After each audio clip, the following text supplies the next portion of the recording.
بسم الله الرحمن الرحيم الحمد لله رب العالمين الصلاة والسلام على أشرف المرسلين وعلى آله وصحبه أجمعين أما بعد ആദരണീയരായ ഖത്തീബ് ഉസ്താദ് അവറുകൾ,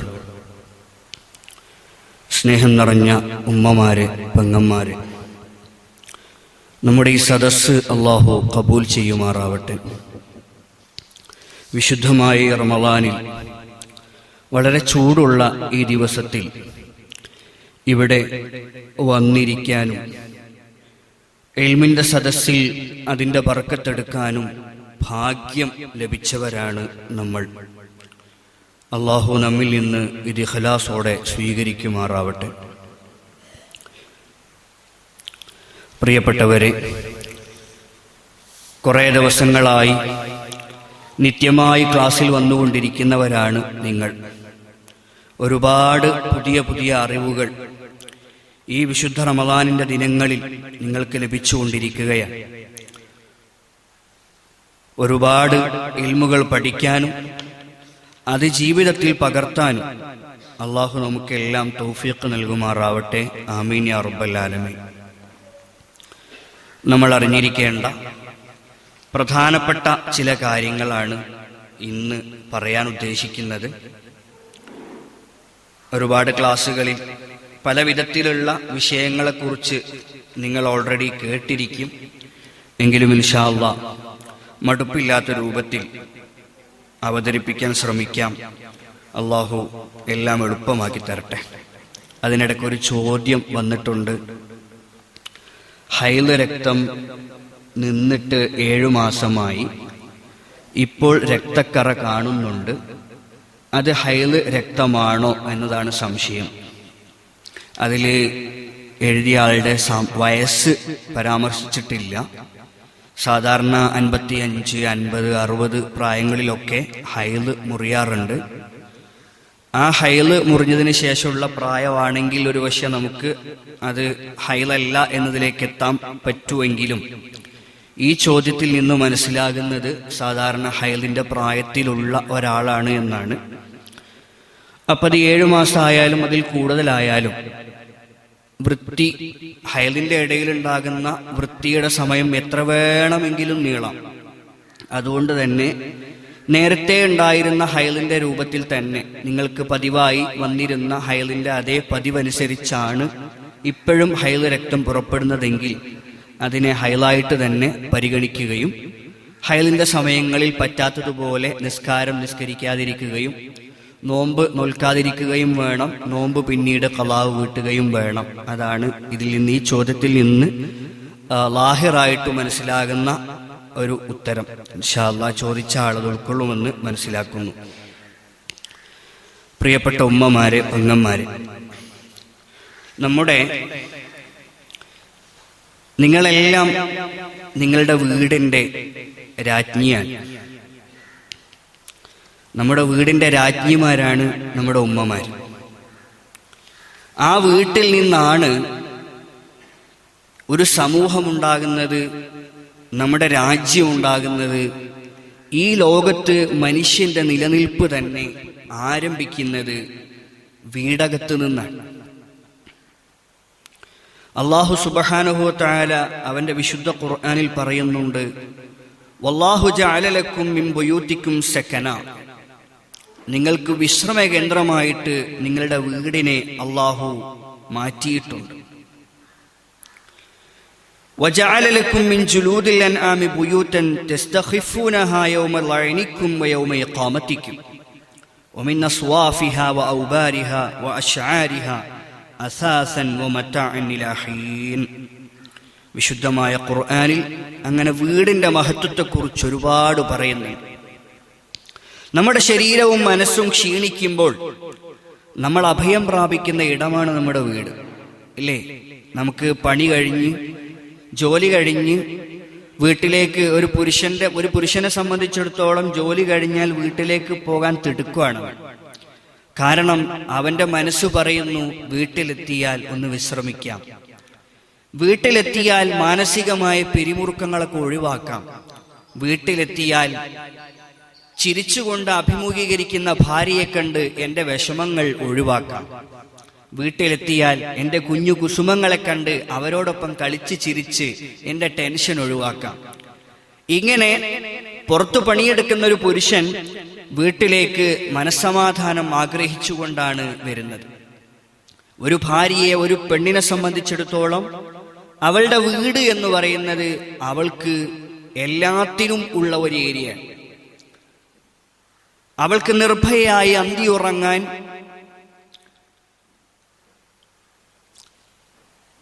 അവളുടെ ആവശ്യങ്ങളൊക്കെ നിറവേറ്റി കിട്ടുന്ന ഒരു ഇടമായിട്ട് എല്ലാം വീട് ഒരു പെണ്ണിന് ഏറ്റവും പ്രധാനപ്പെട്ട ഘടകമാണ്. നല്ല വീട് വലിയ സൗഭാഗ്യമാണെന്ന് നബി സല്ലല്ലാഹു അലൈഹി വസല്ലം പഠിപ്പിച്ചിട്ടുണ്ട്. മിൻ സആദത്തി ഇബ്നി ആദമ സലാസത്തു, ആദം സന്തതികളുടെ സന്തോഷങ്ങളിൽ പ്രധാനപ്പെട്ട മൂന്നെണ്ണമുണ്ട്. അതെന്താണ്? ഒന്ന്, അൽ മർഅത്തു സ്വാലിഹ, നല്ലവളായ ഭാര്യ, അത് ഒരു മനുഷ്യന്റെ വലിയ സൗഭാഗ്യമാണ്. വൽ മസ്കനുൽ വാസിഉ, ആവശ്യത്തിന് സൗകര്യങ്ങളുള്ള വീട് ഒരു മനുഷ്യന്റെ വലിയ സൗഭാഗ്യമാണ്. വൽ മർകബു സ്വാലിഹു, ആവശ്യമായ വാഹനവും ഒരു മനുഷ്യന്റെ വലിയ സൗഭാഗ്യമാണ്. നബി സല്ലല്ലാഹു അലൈഹി വസല്ലമ പറഞ്ഞതായിട്ട് ഇമാം അഹ്മദ് റിപ്പോർട്ട് ചെയ്യുന്ന ഹദീസിൽ അങ്ങനെ നമുക്ക് കാണാൻ കഴിയും. അപ്പൊ മനുഷ്യന്റെ മഹാഭാഗ്യമാണ് ഈ മൂന്ന് കാര്യങ്ങൾ. അതിൽ പ്രധാനപ്പെട്ടതാണ് അൽ മസ്കനുൽ വാസിഉ, നല്ല വിശാലമായ വീട്.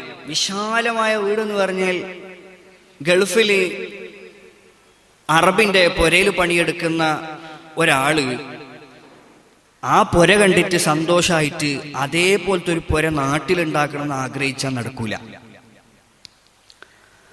അറബി എന്ന് പറയുന്ന ധനാഢ്യനായ അല്ലെങ്കിൽ രാജകുടുംബാംഗമായ അയാളുടെ വിശാലത, അയാളുടെ വീടിന്റെ വിശാലത കണ്ടിട്ട് അത്രമേൽ വിശാലമായൊരു വീട് ഞാൻ എടുക്കണം എന്ന് ആഗ്രഹിച്ചാൽ, അല്ലെങ്കിൽ അതുപോലൊരു വീട് എൻ്റെ ഭർത്താവ് എനിക്ക് വേണ്ടി എടുത്തു തരണം എന്ന് നമ്മൾ ആഗ്രഹിച്ചാൽ, അത് സൗഭാഗ്യമല്ല, അവസാനം അത് അപകടത്തിലേക്കാണ് എത്തിച്ചേരും. ഞാൻ പറഞ്ഞു വരുന്നത്, വിശാലമായ വീട് എന്ന് പറഞ്ഞാൽ നമ്മുടെ ആവശ്യങ്ങൾക്ക് മതിയായ ഒരു വീട്. അങ്ങനെ ഒരു വീട് നമ്മളെല്ലാവരും ആഗ്രഹിക്കുന്നുണ്ട്.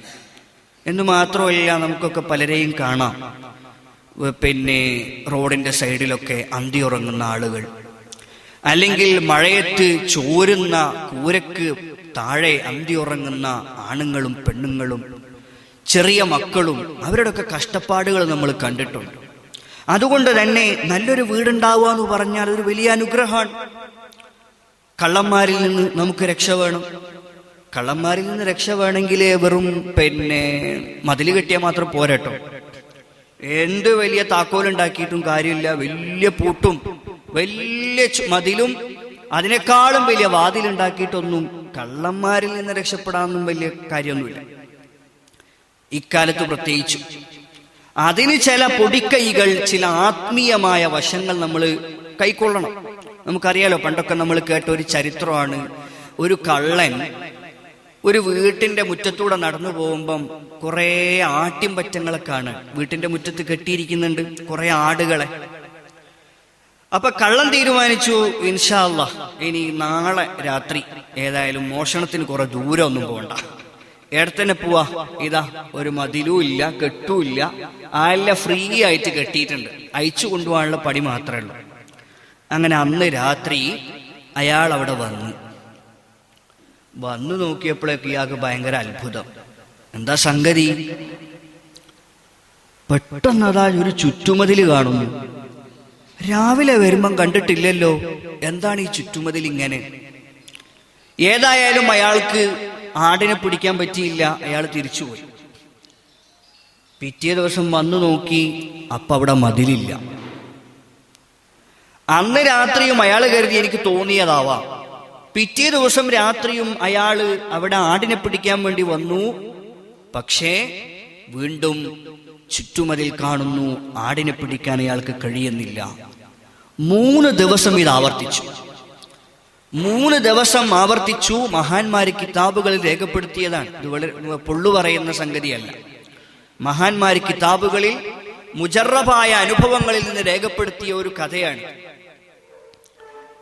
അങ്ങനെ 3-ാമത്തെ ദിവസവും ഇദ്ദേഹം വന്ന് ഇങ്ങനെ മതില് കണ്ട സമയത്ത് അവസാനം ഇയാള് വീട്ടുകാരനോട് തന്നെ ചോദിച്ച്, ഞാനൊരു കള്ളനാണ്, ഞാനൊരു പാവം കള്ളനാണ്, കക്കാനൊക്കെ വന്നതാണ്, പക്ഷെ കക്കാൻ പറ്റുന്നില്ല.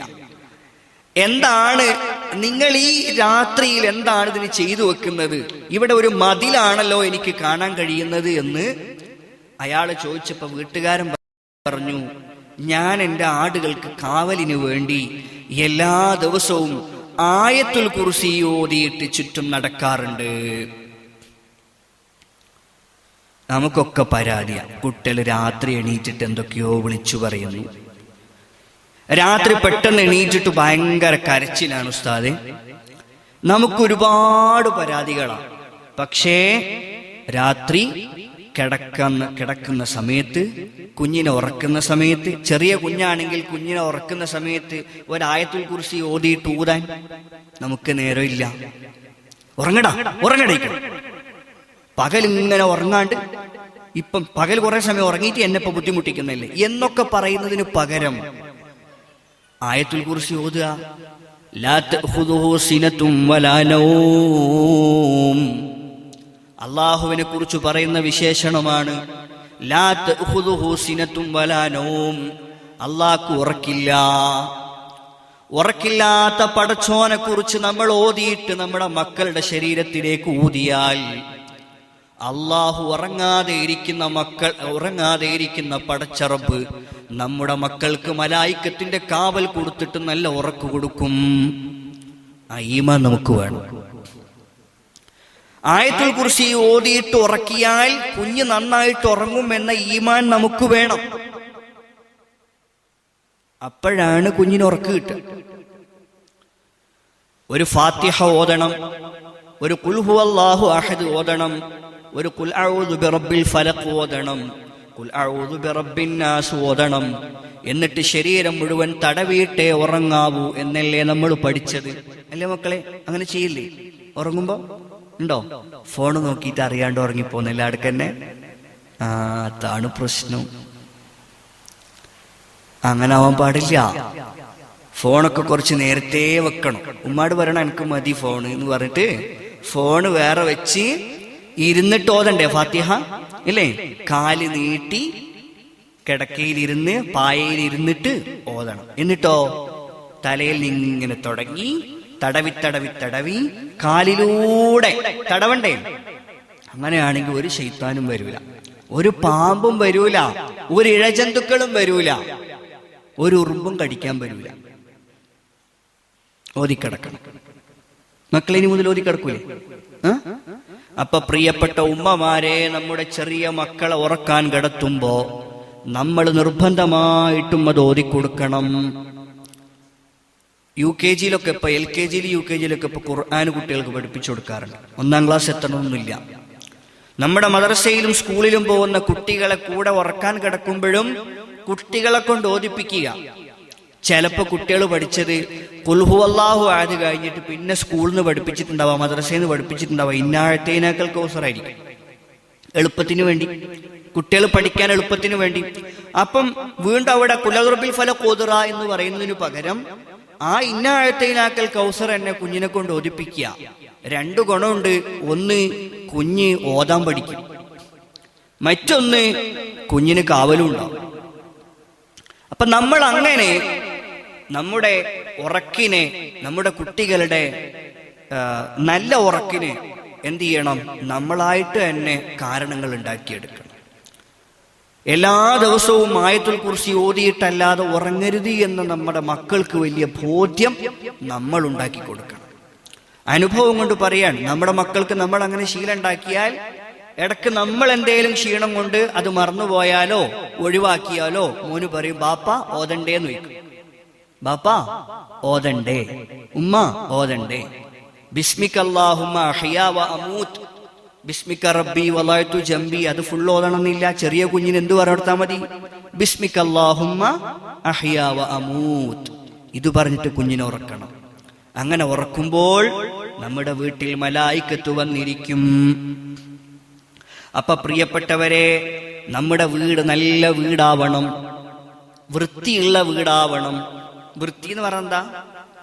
എല്ലാ ദിവസവും തോർത്തണമെന്നൊന്നുമില്ല, എന്നാലും വൃത്തികേടായ സമയങ്ങളിൽ നിർബന്ധമായിട്ടും തോർത്തണം. നമ്മളെ വീട്ടിലൊരു വിരുന്ന് കഴിഞ്ഞാൽ, നമ്മുടെ വീട്ടിലൊരു കല്യാണമൊക്കെ കഴിഞ്ഞാൽ നമ്മൾ നിർബന്ധമായിട്ട് തോർത്തൂലേ? ചിലടത്തുണ്ട് വിരുന്ന് കഴിഞ്ഞാലും തോർത്താത്തവര്, പടച്ചോൻ കാക്കട്ടെ. ചില വീടുകളിൽ പോയാൽ അറിയാം ആ വീട്ടുകാരിയുടെ സ്വഭാവം. വീടിന്റെ വൃത്തിയും വെടുപ്പും ഈമാനുള്ള പെണ്ണിന്റെ സ്വഭാവമാണ്, ഈമാനുള്ള പെണ്ണിന്റെ സൂചനയാണ് നമുക്ക് നൽകുക. കാരണം മുത്തുനബി സല്ലല്ലാഹു അലൈഹി വസല്ലമ പഠിപ്പിച്ചിട്ടുണ്ട്, അത്തഹൂറു ശത്റുൽ ഈമാൻ, വൃത്തി ഈമാനിന്റെ പകുതിയാണ്. വൃത്തിയുള്ള ആൾക്ക് എന്തുണ്ടാവും? ഈമാനുണ്ടാവും. അല്ലെങ്കിൽ ഈമാനുള്ള ആൾക്ക് എന്തുണ്ടാവും? വൃത്തിയാക്കണം എന്നുള്ള ബോധം ഉണ്ടാകും. അപ്പൊ വൃത്തിയില്ലാത്തൊരു വീട് കണ്ടാൽ ഈമാനില്ലാത്ത വീട്ടുകാരാണ് അവിടെ ഉള്ളത് എന്ന് കാണുന്ന ആൾക്ക് ബോധ്യപ്പെട്ടു പോകും. അതുകൊണ്ട് നല്ല വൃത്തിയിലും വെടിപ്പിലും വീട് സൂക്ഷിക്കുക എന്നത് വളരെ പ്രധാനപ്പെട്ടതാണ്. വീടിന്റെ കാര്യം പറഞ്ഞപ്പം പൊതുവേ ആളുകള് സംശയിച്ചു പോകുന്ന, തെറ്റിദ്ധരിച്ചു പോകുന്ന ഒരു സംഗതി കൂടി പറഞ്ഞിട്ട് ഞാൻ അവസാനിപ്പിക്കാം. പ്രിയപ്പെട്ടവരെ, നമ്മൾ പലപ്പോഴും നമുക്ക് അസുഖങ്ങൾ വരും, പ്രയാസങ്ങൾ വരും, അപകടത്തിൽപ്പെടും. ചിലപ്പം മാപ്പിള കഴിഞ്ഞ മാസം കഴിഞ്ഞ റമദാനിൽ ആക്സിഡന്റ് ആയി, പിറ്റേത്തെ റമദാനിൽ വീണ്ടും ആക്സിഡന്റ് ആയി. പടച്ചോനെ, ഈ റമദാൻ ആകുമ്പോഴൊക്കെ എന്തെങ്കിലും ആക്സിഡന്റ് ആകുന്നത്? പുരയിൽ എന്തോ ഉണ്ട്, പുര ഒന്ന് കാണിക്കണം. അങ്ങനെ ആരൊക്കെയോ വന്ന്, ആശാരിയൊക്കെ വന്ന് പുര നോക്കിയിട്ട് പറയുന്നത്, നിങ്ങൾ കുട്ടിലൂടെ കയറിയിട്ട് ഒരു പുറത്തു പോകാൻ വഴിയൊന്നും കാണുന്നില്ലല്ലോ, പോക്കിനുള്ള വഴി കാണിച്ചിട്ടില്ലല്ലോ. ആര് പോകാൻ? ശൈത്താന്, കേറിയ ശൈത്താന് പുറത്തു പോകാനേ വഴിയില്ല. അതുകൊണ്ട് എന്ത് ചെയ്യണം? കുട്ടിലൂടെ കയറിയിട്ട് കൊച്ചിലൂടെ ഇറങ്ങുന്നിടത്ത് നേരെ ഒരു ഓപ്പൺ ആക്കി കൊടുക്കണം. ഒന്നുകിൽ ജനല വെക്കണമായിരുന്നു, നിങ്ങൾ വെച്ചിട്ടില്ല. ഇനിയിപ്പോ എന്താ വഴി? അവിടെ ഒരു മതിലില്ലേ, ആ മതിലൊരു ഓട്ടാക്കി കൊടുക്കണം. എന്തിനാ? വന്ന ശൈത്താന് നേരെ പോവാൻ വേണ്ടിട്ട്, വന്ന ശൈത്താന് പോവാൻ വേണ്ടിട്ട്. ശൈത്താൻ ആരാമോ? ശൈത്താന് പോവാൻ നിങ്ങൾ സ്ട്രെയിറ്റ് വഴി ഉണ്ടാക്കി കൊടുക്കണം. അതിന്റെ ആവശ്യമുണ്ടോ ശൈത്താന്? ശൈത്താൻ ആരാ മോനെന്നറിയോ? ഇന്ന ശൈത്താന യജ്രി മജ്റ ദമി കമാ ഖാല റസൂലുള്ളാഹി സ്വല്ലല്ലാഹു അലൈഹി വസല്ലം. നബി തങ്ങൾ പറഞ്ഞിട്ടുണ്ട്, ശൈത്താൻ മനുഷ്യന്റെ രക്തം എവിടെയൊക്കെ ഓടുന്നുണ്ടോ അവിടെയൊക്കെയും ശൈത്താൻ നടക്കുമെന്ന് ശഫീഉനാ റസൂലുള്ളാഹി. നബി തങ്ങൾ പറഞ്ഞതാ. മനുഷ്യന്റെ രക്തം പോകുന്നിടത്തൊക്കെ ശൈത്താൻ പോകുന്നു. ആ ശൈത്താന് നിങ്ങളെ ഒരു ഡോർ കൂടി കയറിയിട്ട് വേറെ ഏതെങ്കിലും ഡോറിലൂടെ തിരിഞ്ഞു പോകാനാ പറ്റാത്ത? എത്ര ജനലാ നമ്മുടെ വീട്ടിലുള്ളത്, എത്ര ഓട്ടയാ നമ്മുടെ വീട്ടിലുള്ളത്. എയിലെ കൂടി വേണമെങ്കിലും പോവും. വെറുതെ വീട് പൊളിച്ചെന്താക്കണ്ട, മോശമാക്കണ്ട. നമ്മൾ എന്തേ വേണ്ടൂ? ശൈത്താൻ വീട്ടിൽ കുടിയിരിക്കാതിരിക്കാനുള്ള ശ്രമങ്ങളാണ് നടത്തേണ്ടത്. ഖുർആൻ പാരായണം നമ്മൾ വൃത്തിയായിട്ട് സ്ഥിരമായിട്ട് നടത്തണം. സുബഹി നിസ്കരിച്ചിട്ട് എല്ലാ ദിവസവും ഖുർആൻ ഓതുന്ന വീട്ടിൽ ശൈത്താൻ കടക്കൂല. ഇശാ മഗ്രിബിന്റെ ഇടയിൽ തബാറക ഓതുന്ന വീട്ടിൽ ശൈത്താൻ കടക്കൂല. ഇശാ മഗ്രിബിന്റെ ഇടയിൽ വീട്ടുകാരൊന്നിച്ചിരുന്നിട്ട് യാസീൻ ഓതുന്ന വീട്ടിൽ ശൈത്താൻ കടക്കൂല. മലായിക്കത്ത്, റഹ്മത്തിന്റെ മലക്കുകൾ ആ വീട്ടിൽ ഇങ്ങനെ തങ്ങി നിൽക്കും. അവിടെ ശൈത്താൻ വന്ന് കുഞ്ഞോളെ ഇടങ്ങേറാക്കൂല, കുഞ്ഞ് വാവിട്ട് കരയൂല.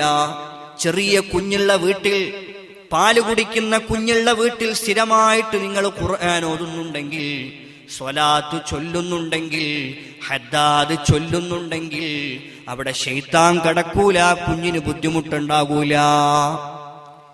സ്ഥിരമായിട്ട് ശൈത്താൻ വീട്ടിലുണ്ട്. എങ്ങനെയാ? നമ്മുടെ ഫോൺ മുഴുവനും ഇപ്പൊ ശൈത്താനാണ്. പണ്ടൊരു വിഡ്ഢിപ്പെട്ടി എന്ന് പറഞ്ഞ TV മാത്രം നോക്കിയാൽ മതിയായിരുന്നു. ഇപ്പൊ എല്ലാവരുടെ കയ്യിലും ഫോണാണ്, എല്ലാരും നോക്കുന്നത് റീൽസാണ്. പണ്ട് സീരിയൽ നോക്കാന്ന് പറഞ്ഞാൽ വലിയ പാതകമായിട്ട് നമ്മളെല്ലാം കണ്ടിരുന്നു. പക്ഷേ ഇപ്പോ അതിനേക്കാളും ആഭാസം നിറഞ്ഞ സാധനങ്ങൾ നമ്മുടെ ഫോണിലൂടെ നമ്മളെ കുഞ്ഞുമക്കൾ പോലും കണ്ടുകൊണ്ടിരിക്കുകയാണ്. ശൈത്താന് പുറത്തു പോകാൻ തന്നെ പറ്റുന്നില്ല. അതുകൊണ്ടാ മക്കളെ പറഞ്ഞത്, ഉറങ്ങുന്നതിന് കുറച്ച് സമയം മുന്നേ ഫോൺ ഓഫാക്കി വെക്കണം. എന്നിട്ട് അവിടെ ശൈത്താനെ ഓടിപ്പിച്ചിട്ട് മലായിക്കത്തിനെ വിളിക്കണം. എങ്ങനെയാ മലക്കുകൾ വരേണ്ടത്? ഖുർആൻ ഓതിയിട്ട് വിളിക്കണം. റഹ്മത്തിന്റെ മലക്കുകൾ വന്ന് നമുക്ക് കാവലിരിക്കും. അതുകൊണ്ട് പ്രിയപ്പെട്ട ഉമ്മമാരെ, നമ്മുടെ വീടകങ്ങളെ ശൈത്താനിൽ നിന്ന് മാറ്റി നിർത്താൻ നമ്മൾ തന്നെ ശ്രമിച്ചാലേ മതിയാകൂ. നമ്മുടെ വീട് നല്ലേ പാങ്ങല കെട്ടിയിട്ട് വീണ്ടും വീണ്ടും പൊളിച്ചിട്ട് നന്നാക്കുന്ന ഒരു സാഹചര്യം ഉണ്ടാകാനേ പാടില്ല. ബഹുമാനപ്പെട്ട പൊന്മള ഉസ്താദ്, നിങ്ങൾക്കൊക്കെ അറിയോന്നറിയില്ല, മുഹിയുസുന്ന പൊന്മള ഉസ്താദ് ഒരുപാട് വലിയ വലിയ മഹത്തുക്കളായ ഉസ്താദുമാരുടെ ഉസ്താദാണ്. വലിയ ഫിഖ്ഹിൽ അവഗാഹമുള്ള 4 മദ്ഹബിലും ഫത്വ കൊടുക്കാൻ യോഗ്യതയുള്ള ബഹുമാനപ്പെട്ട പൊന്മള ഉസ്താദ് ഒരിക്കൽ പൊന്മള ഉസ്താദ് പറയണ്ടായി, എന്റെ വീട് കയറ്റിയിട്ട് 25 കൊല്ലായി. 25 കൊല്ലായിട്ട് വീടുണ്ടാക്കിയിട്ടുണ്ട്. എന്റെ വീടിന്റെ കന്നിമൂലയിലാണ് എന്റെ ബാത്റൂം ഉള്ളത്. പടച്ചോന്റെ തൗഫീഖ് കൊണ്ട് ഒരു പ്രയാസവും എന്റെ വീട്ടിൽ എനിക്കുണ്ടായിട്ടില്ല. ആ ഫോണുകളൊക്കെ ഒന്ന് സൈലന്റ് ആക്കുക, അത് നല്ലതാണ്. ഒന്ന് പ്രത്യേകം ശ്രദ്ധിക്കണം. എന്താ പൊന്മുള ഉസ്താദ് പറഞ്ഞത്? 25 കൊല്ലായി എന്റെ വീട് കയറ്റിയിട്ട്. എന്റെ വീടില് കന്നിമൂല. ചെറിയ മക്കൾക്ക് മനസ്സിലാവില്ല, പക്ഷെ ബാക്കിലിരിക്കുന്ന പെണ്ണുങ്ങൾക്കൊക്കെ മനസ്സിലായിട്ടുണ്ടാവും എന്താ പറഞ്ഞെന്നുള്ളത്. കന്നിമൂല. എല്ലാവരും കന്നിമൂലയിൽ കൊണ്ടിട്ട് ബെഡ്റൂം ആക്കല, ബർക്കത്തിന് വേണ്ടിയിട്ട്. ഏതായാലും സമാധാനത്തിന് വേണ്ടിയിട്ട് നിങ്ങൾ അങ്ങനെ ആക്കിക്കോ. ഇനി കന്നിമൂലയിൽ ബാത്റൂമിൽ കയറ്റിയിട്ട് എന്തെങ്കിലും പ്രയാസം വരുമ്പം അപ്പോഴേക്കും കന്നിമൂല നോക്കാൻ വേണ്ടി ആൾക്കാർ വരും. പിന്നെ ആകെ തലച്ചൂടായിരിക്കും. അതുകൊണ്ട് തൽക്കാലം എന്ത് ചെയ്യണ്ട, കന്നിമൂലയിൽ പൊന്മുള ഉസ്താദ് ചെയ്തെന്നും പറഞ്ഞിട്ട് ബാത്റൂമിൽ കയറ്റിയിട്ട് സമാധാനം കളയണ്ട. ഞാൻ പറഞ്ഞതിന്റെ ചുരുക്കത്രേ ഉള്ളൂ. നമ്മൾ എന്താണോ ശീലിക്കുന്നത്, നമ്മൾ എന്താണോ വീട്ടിൽ ആദത്താക്കി കൊണ്ടു നടക്കുന്നത്, അതിനനുസരിച്ചായിരിക്കും നമ്മുടെ വീട്ടിലെ ബറക്കത്തും, നമ്മുടെ വീട്ടിലെ മലായിക്കത്തിന്റെ സാന്നിധ്യവും, നമ്മുടെ വീട്ടിലെ ശൈത്താന്റെ സാന്നിധ്യവും. അതുകൊണ്ട് പ്രിയപ്പെട്ട ഉമ്മമാരെ, നമ്മുടെ വീടിനെ ആത്മീയമായി എല്ലാ ദിവസവും കൊണ്ടു നടക്കാൻ വേണ്ടി ശ്രമിക്കുക എന്നതാണ് നമ്മുടെ വീട് ഭംഗിയാവാൻ, വീട്ടിൽ സമാധാനമുണ്ടാകാൻ ഏറ്റവും പ്രധാനപ്പെട്ട സംഗതി. അതേസമയം വീടിന്റെ സുരക്ഷിതത്വത്തിന് വേറെ ചില കാര്യങ്ങളൊക്കെ നമ്മൾ ശ്രദ്ധിക്കണം. നമ്മൾ വീട് നിർമ്മിക്കുമ്പോ തന്നെ വെള്ളം കയറുന്ന സ്ഥലത്ത് കൊണ്ടുപോയിട്ട് ആരെങ്കിലും വീടുണ്ടാക്കുമോ? എല്ലാ മഴക്കാലത്തും വെള്ളപ്പൊക്കം ഉണ്ടാകുന്നിടത്ത് വീടുണ്ടാക്കാൻ പാടില്ല. മഴയില്ലാത്ത സമയത്ത് കാണാൻ നല്ല രസമുണ്ടാവും, നല്ല കാറ്റുണ്ടാവും, നല്ല തണുപ്പുണ്ടാവും, നല്ല പച്ചപ്പുണ്ടാവും. ഇത് കണ്ടിട്ട് ഏപ്രിൽ മെയ് മാസത്തിൽ നല്ല സ്ഥലം കണ്ടിട്ട് എന്ത് ചെയ്യരുത്, അവിടെ കൊണ്ടുപോയി വീടുണ്ടാക്കരുത്. ജൂൺ ജൂലൈ മാസത്തിൽ മഴ പെയ്താൽ വീട് വെള്ളത്തിനടിയിലാവും. അപ്പൊ അങ്ങനെയുള്ള സ്ഥലത്ത് വീടുണ്ടാക്കാൻ പാടില്ല.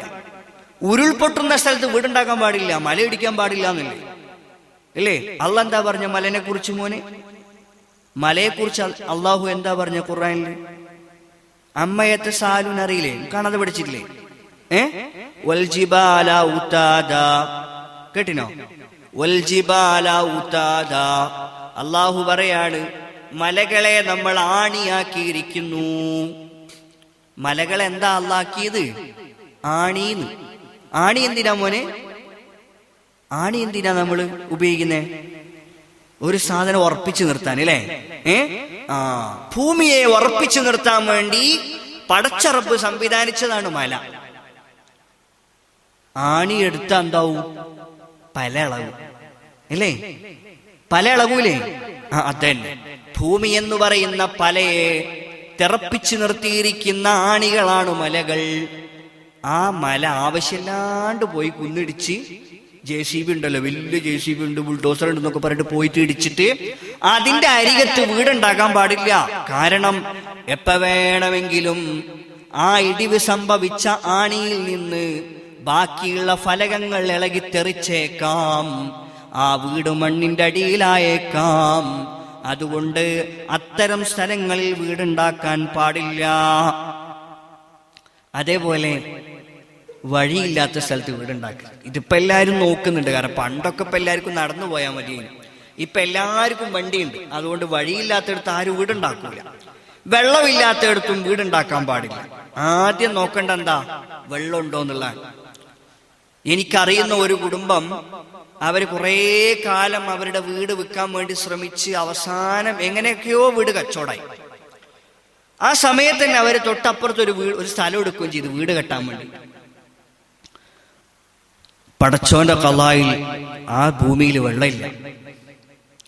അവര് 6-7 ബോർ ഒഴിച്ചിട്ടും വെള്ളം കിട്ടിയില്ല. അവസാനം ആ സ്ഥലം അവർക്ക് ഒഴിവാക്കേണ്ടി വന്നു. അപ്പം നമ്മൾ പറയും, നമുക്കിപ്പോ എങ്ങനെയാ അറിയാം? അങ്ങനെ ഇപ്പൊ എല്ലാം വെള്ളം ഇല്ലാതിരിക്കലൊക്കെ പടച്ചോന്റെ ഖളായിലല്ലേ? അങ്ങനെ പെട്ടുപോയാൽ എന്ത് ചെയ്യും? പെട്ടുപോകുന്നതിനെ കുറിച്ചല്ല പറഞ്ഞത്. പൊതുവേ വെള്ളമില്ലാത്ത സ്ഥലങ്ങളിൽ, വെള്ളത്തിന് സാധ്യതയില്ലാത്ത സ്ഥലങ്ങളിൽ വീട് വെക്കാൻ പാടില്ല. അത് നമ്മൾ ശ്രദ്ധിക്കണം. അപ്പുറത്തുപ്പുറത്തൊക്കെ വെള്ളമുണ്ട്, അങ്ങനെയുള്ള ഒരു സ്ഥലമാണെങ്കിൽ കുഴപ്പമില്ല. ഇവിടുന്ന് കിട്ടിയില്ലെങ്കിൽ, ഈ വളപ്പിന്ന് 10 സെന്റിന്ന് കിട്ടിയില്ലെങ്കിലും അപ്പുറത്ത് വെള്ളം കിട്ടുന്നുണ്ടല്ലോ. അങ്ങനെയുള്ള സ്ഥലമൊക്കെ നോക്കിയിട്ടായിരിക്കണം വീടെടുക്കേണ്ടത്. അതുപോലെ ഹലാലായ സമ്പത്ത് കൊണ്ടായിരിക്കണം വീടെടുക്കേണ്ടത്. ലോൺ എടുത്തിട്ട് വീടെടുക്കണ്ട, കടം മുടിഞ്ഞിട്ട് വീട് വിൽക്കണ്ട, പലിശയുമായി ബന്ധപ്പെട്ട ലോൺ എടുത്തിട്ട് നിങ്ങൾ വീട് വച്ചാൽ, വീടിന് ഭംഗി കൂട്ടിയാൽ, അതിനുശേഷം താമസിക്കുന്ന നിങ്ങൾക്കോ നിങ്ങളുടെ മക്കൾക്കോ സമാധാനം കിട്ടുകയില്ല തന്നെ. അതിന് ഉമ്മമാരാണ് നല്ല ക്ഷമ കാണിക്കേണ്ടത്. ഭർത്താക്കന്മാര് ഗൾഫിൽ ജോലി ചെയ്യുന്നു എന്നുള്ളത് ശരിയാണ്. എന്ന് വെച്ച് ഒരുപാട് പൂത്ത പണമൊന്നും അവർ വാരിക്കൊണ്ടി വരുന്നില്ല.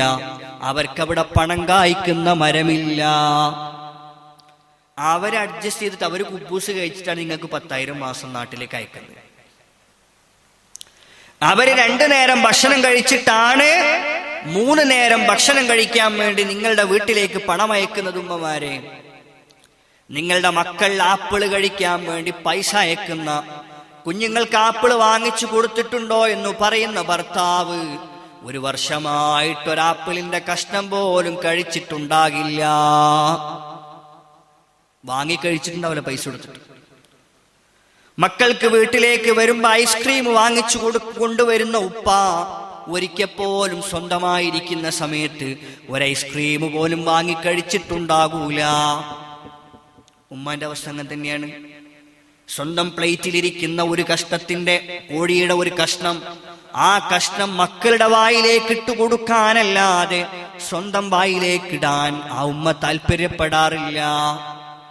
അതുകൊണ്ട് പ്രിയപ്പെട്ട ഉമ്മമാരെ, നിങ്ങളുടെ ഭർത്താക്കന്മാരുടെ മഈശത്തിന്റെ വഴി മനസ്സിലാക്കിയിട്ട് വേണം നിങ്ങളുടെ വീടിന്റെ വലുപ്പം തീരുമാനിക്കാൻ. പലിശയുമായി ബന്ധപ്പെട്ട്, ലോണുമായി ബന്ധപ്പെട്ട് വീടെടുത്താൽ അവിടെ സമാധാനമുണ്ടാവുകയില്ല. ആ ലോണടക്കാനുള്ള പരീക്ഷണങ്ങളായിരിക്കും നമ്മൾ പിന്നീട് നേരിടേണ്ടി വരിക.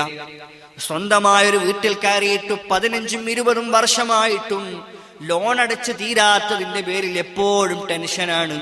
10,000ഉം 20,000ഉം സാലറി വാങ്ങിക്കുമ്പോഴും 15,000 ലോൺ അടക്കാൻ വേണ്ടി ചെലവാക്കുമ്പോ മക്കൾക്ക് പുസ്തകം വാങ്ങാൻ, മക്കളുടെ ഫീസ് അടക്കാൻ, കുട്ടികളെ ഹോസ്പിറ്റലിൽ കാണിക്കാൻ, ഒരത്യാവശ്യത്തിന് അധിക ചെലവിന് പോലും കയ്യിൽ പണമില്ലാതെ ടെൻഷനായിട്ട് ബുദ്ധിമുട്ടായിട്ട് അവസാനം പലപ്പോഴും ഭാര്യയും ഭർത്താവും തമ്മിൽ തെറ്റലാണ്, പിരിയലാണ്, ചൊടിക്കലാണ്, തല്ലുകൂടലാണ്. കാരണം എന്തേ? സമാധാനമില്ല. അപ്പൊ പ്രിയപ്പെട്ടവരെ, നമ്മുടെ വീട് എങ്ങനെയാവണം എന്ന് തീരുമാനിക്കേണ്ടത് നമ്മളുടെ അവസ്ഥ എന്താണ് എന്ന് മനസ്സിലാക്കിയിട്ട് വേണം. നമ്മളവിടെ നല്ല ഖനാഅത്ത് കാണിക്കണം. അതുപോലെ പ്രിയപ്പെട്ടവരെ, നമ്മൾ ശ്രദ്ധിക്കണം, വലിയ വീട്, ചെറിയ മുറ്റം ഉണ്ടാവാൻ പാടില്ല. മക്കൾക്ക് കളിക്കാൻ ഇടം വേണം, നിങ്ങൾക്ക് പെരുമാറാൻ സ്ഥലം വേണം, കൃഷിക്ക് സ്ഥലം വേണം, ചെടികൾ നട്ടുപിടിപ്പിക്കാൻ സ്ഥലം വേണം. അതുകൊണ്ട് വലിയ വീട് ചെറിയ സ്ഥലത്തെടുക്കാൻ പാടില്ല. അത്യാവശ്യം മുറ്റം നമ്മുടെ വീടുകളിൽ ഉണ്ടാവണം. വീട്ടിലേക്ക് വന്ന ഒരു വണ്ടിക്ക് തിരിക്കാൻ മാത്രം സ്ഥലം ഫ്രണ്ടിൽ ഉണ്ടാവണം. ബഹുമാനപ്പെട്ട പേരോട് ഉസ്താദ് ഒരിക്കൽ പറഞ്ഞതായിട്ട് ഓർക്കുന്നു. ഉസ്താദ് ഒരു വീട്ടിലേക്ക് പോയി. വലിയ വീടാണ്, ഭംഗിയുള്ള വീടാണ്. ആ വീട്ടിന്റെ ഗേറ്റിലൂടെ കയറിയപ്പോൾ വീട്ടിൻ്റെക്ക് കയറിയിട്ട് വണ്ടി തിരിക്കാൻ പറ്റുന്നില്ല. ഉസ്താദ് ചോദിച്ചു പോലും, എന്താണ് ഇങ്ങനെ ഇവിടെ ഗേറ്റാക്കിയത്? അപ്പുറത്ത് നല്ല സൗകര്യം ഉണ്ടല്ലോ, അവിടെ ഗേറ്റാക്കിയിരുന്നെങ്കിൽ വീട്ടിലേക്ക് നന്നായിട്ട് വണ്ടിക്ക് പോവാനും വരാനൊക്കെ പറ്റുമല്ലോ. അപ്പോഴാണ് ഈ മനുഷ്യൻ പറയുന്നത്, അത് ഇന്നാള് പറഞ്ഞിട്ട് അങ്ങനെ ചെയ്തതാണ്, അവിടെ ഗേറ്റ് വെക്കാൻ പാടില്ല പോലും. അങ്ങനെ നമ്മളെ വസ്വാസാക്കുന്ന ഒരുപാട് ആൾക്കാർ നമ്മളെ ചുറ്റുണ്ടാവും. നമ്മൾ ആരോടായി അറിവ് തേടേണ്ടത്?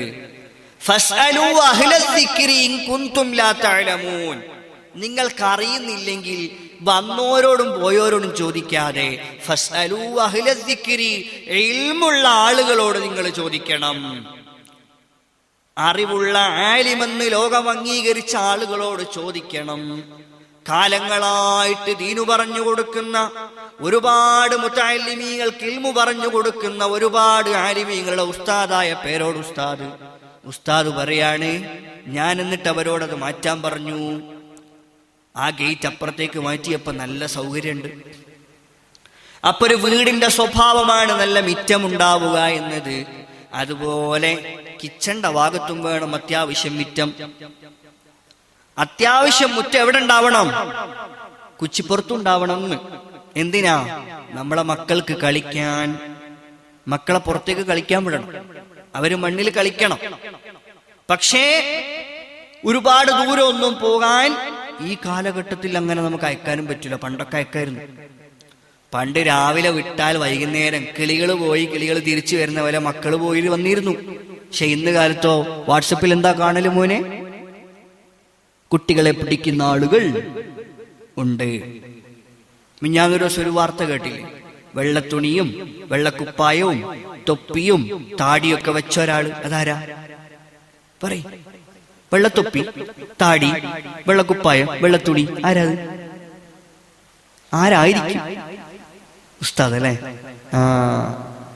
വന്നത് ഉസ്താദിന്റെ രൂപത്തിലാണ്. എന്താ ചെയ്തത്? വീട്ടിന്റെ മുറ്റത്ത് കളിച്ചുകൊണ്ടിരുന്ന കുഞ്ഞിനെ എടുത്തു കൊണ്ടുപോകാൻ വേണ്ടി ശ്രമിച്ചു. വന്നതാരാ? വന്നത് കള്ളനാണ്. പക്ഷെ ആരെ രൂപത്തിലാ വന്നത്? ഉസ്താദിന്റെ രൂപത്തിൽ. അപ്പൊ കള്ളന്മാര് പല രൂപത്തിലും വന്നുകൊണ്ടിരിക്കുന്ന ഒരു കാലം. അപ്പൊ നമുക്കങ്ങനെ കുട്ടികളൊന്നും കുറെ ദൂരത്തേക്ക് അയക്കാൻ പറ്റൂല.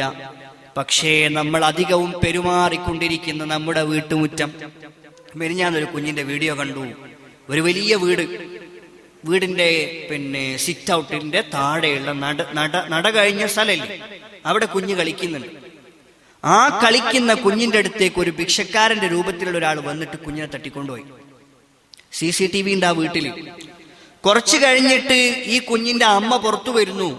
കുഞ്ഞിനെ കാണാതെ വെപ്രാളത്തിൽ അങ്ങോട്ടും ഇങ്ങോട്ടൊക്കെ ഓടുന്നു. പുറത്തേക്ക് ഓടി അപ്പുറത്തെ വീട്ടിലൊക്കെ പോയി പറയുന്നു. ചോദ്യം ചോദിക്കുമ്പോഴേക്ക് ഇയാൾ എവിടെ എത്തിയിട്ടുണ്ട്. എന്തുകൊണ്ടാണ് ഇത് സംഭവിച്ചത്? കുഞ്ഞ് കളിക്കുന്നത് കൊട്ടിൽപ്പുറത്തെ മുറ്റത്താണ്. നിങ്ങൾ കൂടുതലായിട്ട് പെരുമാറുന്ന ഭാഗം എവിടെയാണ്? കുച്ചിലല്ലേ? ഉമ്മ എവിടെ ഉണ്ടാവലും മോനെ? ഉമ്മാനെ ഫസ്റ്റ് എവിടെ പോയിട്ടാ നോക്കല്? കുച്ചില്. ഉമ്മമാരുടെ സഅയ് അല്ലാഹു സ്വീകരിക്കട്ടെ. ഈ വിശുദ്ധ റമളാനിലും എത്രമാത്രം പണികളാണ് അവരെടുക്കുന്നത്. ഇവിടെ ക്ലാസ് കഴിഞ്ഞിട്ട് നേരെ തിരിച്ചു പോകുന്നത് കിച്ചണിലേക്കാണ്. ആ കിച്ചണിൽ നിന്ന് ഒഴിഞ്ഞു മാറുന്നത് രാത്രി 8-9 മണിയോടുകൂടിയാണ്. അല്ലാ, നീ അവരുടെ സേവനങ്ങളെ കബൂൽ ചെയ്യണേ അല്ലാ. നോമ്പ് തുറക്കുന്ന, നോമ്പ് നോക്കുന്ന ഒരുപാട് ആളുകൾക്ക് നോമ്പ് തുറപ്പിക്കുന്ന കൂലി ഓരോ ദിവസവും ഉമ്മമാർക്ക് കിട്ടിക്കൊണ്ടിരിക്കുന്നു. നോമ്പ് നോക്കിയ പിഞ്ചുമക്കളെ നോമ്പ് തുറപ്പിക്കുന്ന കൂലി, നോമ്പ് നോക്കിയ ഭർത്താവിനെ നോമ്പ് തുറപ്പിക്കുന്ന കൂലി, നോമ്പ് നോക്കിയ മക്കളെ നോമ്പ് തുറപ്പിക്കുന്ന കൂലി, നോമ്പ് നോക്കിയ ഉസ്താദുമാരെ നോമ്പ് തുറപ്പിക്കുന്ന കൂലി. പടച്ച റബ്ബേ, നീ കബൂലാക്കണേ അല്ലാ. ആ ഉമ്മമാരുടെ ബറക്കത്ത് കൊണ്ട് ഞങ്ങൾക്കും നീ സ്വർഗം നൽകണേ അല്ലാ. നമ്മുടെ ഈമാൻ, നമ്മുടെ നിയ്യത്ത് നന്നായാൽ അതിനൊക്കെ വലിയ കൂലിയാണ്. അതേസമയം ചായൻ്റെത് എപ്പോഴും പണി തന്നെ. ഈറ്റിങ്ങക്ക് ഓരോ ദിവസം ഓരോന്ന് വേണം. ഇയാൾക്ക് ഇന്ന് ഇത്, മറ്റൊന്ന് കോയിന്റെ അത്, അതിന്റെ പിറ്റേഴ്സ് അത്, പിന്നെ അതിന്റെ പുറമെ കഞ്ഞി എന്ന് പറഞ്ഞിട്ട് ഭർത്താവ് പറയുമ്പോഴേക്കും ദേഷ്യം പിടിച്ചാൽ എത്ര സ്വാദുള്ള കഞ്ഞി ഉണ്ടാക്കിയിട്ടും പടച്ചോന്റെ അടുത്തൊന്നും കിട്ടും. എന്തു വേണം? നല്ല നീയത്ത് വേണം. അങ്ങനെ നല്ല നീയത്തോടുകൂടി വീട്ടിലുള്ളവരെ സന്തോഷിപ്പിക്കാൻ വേണ്ടി പടച്ച റബ്ബേ നല്ല നോമ്പുതുറ വിഭവങ്ങൾ ഒരുക്കുന്ന ഉമ്മമാർ നീ കബൂലാക്കണേ അല്ലാ. പള്ളിയിലേക്ക് പോയ ഭർത്താവ് അവിടെ ഇരിക്കുന്ന ഒരു മുതഅല്ലിമിനെ വീട്ടിലേക്ക് കൊണ്ടുവന്നപ്പോൾ നല്ല സന്തോഷത്തോടുകൂടി ആ മുതഅല്ലിമിനും ഭക്ഷണം വിളമ്പിക്കൊടുത്ത ഉമ്മമാർക്ക് നീ സ്വർഗം കൊടുക്കണേ അല്ലാ. പള്ളിയിലേക്ക് ഉറുദിക്ക് വന്ന പാവപ്പെട്ട ഒരു ഉസ്താദിനെ വീട്ടിലേക്ക് കൊണ്ടുവന്നപ്പോ ഒരു മടിയും കൂടാതെ നിങ്ങൾ എന്തിനാ അയാളെ കൊണ്ടുവന്നത് എന്ന് ചോദിക്കാതെ ആ ഉസ്താദിനും അവിടെയുള്ള വിഭവങ്ങളെ വിളമ്പിക്കൊടുത്ത ഉമ്മമാർക്ക് നീ സ്വർഗം കൊടുക്കണേ അല്ലാ. അതേസമയം ചില ഉമ്മമാരുണ്ട്, നിങ്ങൾക്കത് പിരാന്ത, എല്ലാ ദിവസവും ഇങ്ങനെ ആളെ കൊണ്ടുവന്നോണ്ടിരിക്കുന്നേ, ഞങ്ങൾക്കിടെ വേറെ പണിയൊന്നുമില്ല, ഞാൻ അടുത്ത് പണിക്കാരുത്തിയാ, എന്നാ വേറെ നിന്നെ കൊണ്ട് നിന്നെ കെട്ടിച്ചിടാക്കി, ഇങ്ങനെയൊക്കെ പറയുന്ന ഉമ്മമാരുണ്ട്. നോമ്പ് തുറപ്പിക്കുന്നതിന്റെ പ്രതിഫലം വലിയ പ്രതിഫലമാണ്. അതുകൊണ്ട് പ്രിയപ്പെട്ട ഉമ്മമാരെ, നിങ്ങളുടെ സേവനങ്ങൾ അല്ലാഹു സ്വീകരിക്കട്ടെ. നല്ല നീയത്തോടെ നല്ല ഇഖ്ലാസോടെ ഒരുപാട് പേർക്ക് ആരോഗ്യം കൊടുക്കുന്ന പണിയാണ്, ഒരുപാട് പേരുടെ ജീവിതം നിലനിർത്തുന്ന അധ്വാനമാണ്. ഇത്ആം എന്ന് പറയുന്നത് വിശുദ്ധ ഇസ്ലാം, മനുഷ്യർക്ക് ഭക്ഷണം കൊടുക്കുക എന്ന് പറയുന്നത് പരിശുദ്ധ ഇസ്ലാം വലിയ മഹത്വം കൽപ്പിച്ച കാര്യമാണ്. മഹത്തുക്കൾ രേഖപ്പെടുത്തിയിട്ടില്ലേ പൂച്ചക്ക് ഭക്ഷണം കൊടുത്ത ആളെ സ്വർഗം കിട്ടിയത്? പൂച്ചക്ക് ഭക്ഷണം കൊടുത്തതിന്റെ പേരിൽ സ്വർഗം കിട്ടിയ മഹദിയെ കുറിച്ച് നമ്മൾ പഠിച്ചിട്ടില്ലേ? അതുകൊണ്ട് പ്രിയപ്പെട്ടവരെ, ഭക്ഷണം കൊടുക്കുക എന്ന് പറയുന്നത് വലിയ ബറക്കത്തുള്ള കാര്യമാണ്. അപ്പൊ ഉമ്മമാരെ, നമ്മുടെ വീടകങ്ങളിൽ നിങ്ങൾ ചെയ്യുന്ന സേവനം വലിയ സേവനമാണ്. അതേസമയം അമിതവ്യയവും അമിതമായ ചെലവും നമ്മൾ നിയന്ത്രിക്കണം. ആവശ്യമില്ലാത്തത് ഒരുപാട് ഉപയോഗിക്കാൻ പാടില്ല. ചില ആളുകളുണ്ട്, മീനൊക്കെ വാങ്ങിക്കുമ്പോൾ കുറേ ഒന്നിച്ച് വാങ്ങിക്കും, എന്നിട്ട് ഫ്രിഡ്ജിൽ വെക്കും, എന്നിട്ട് കുറേ ദിവസം കഴിഞ്ഞിട്ട് ഇങ്ങനെ ഉപയോഗിക്കും.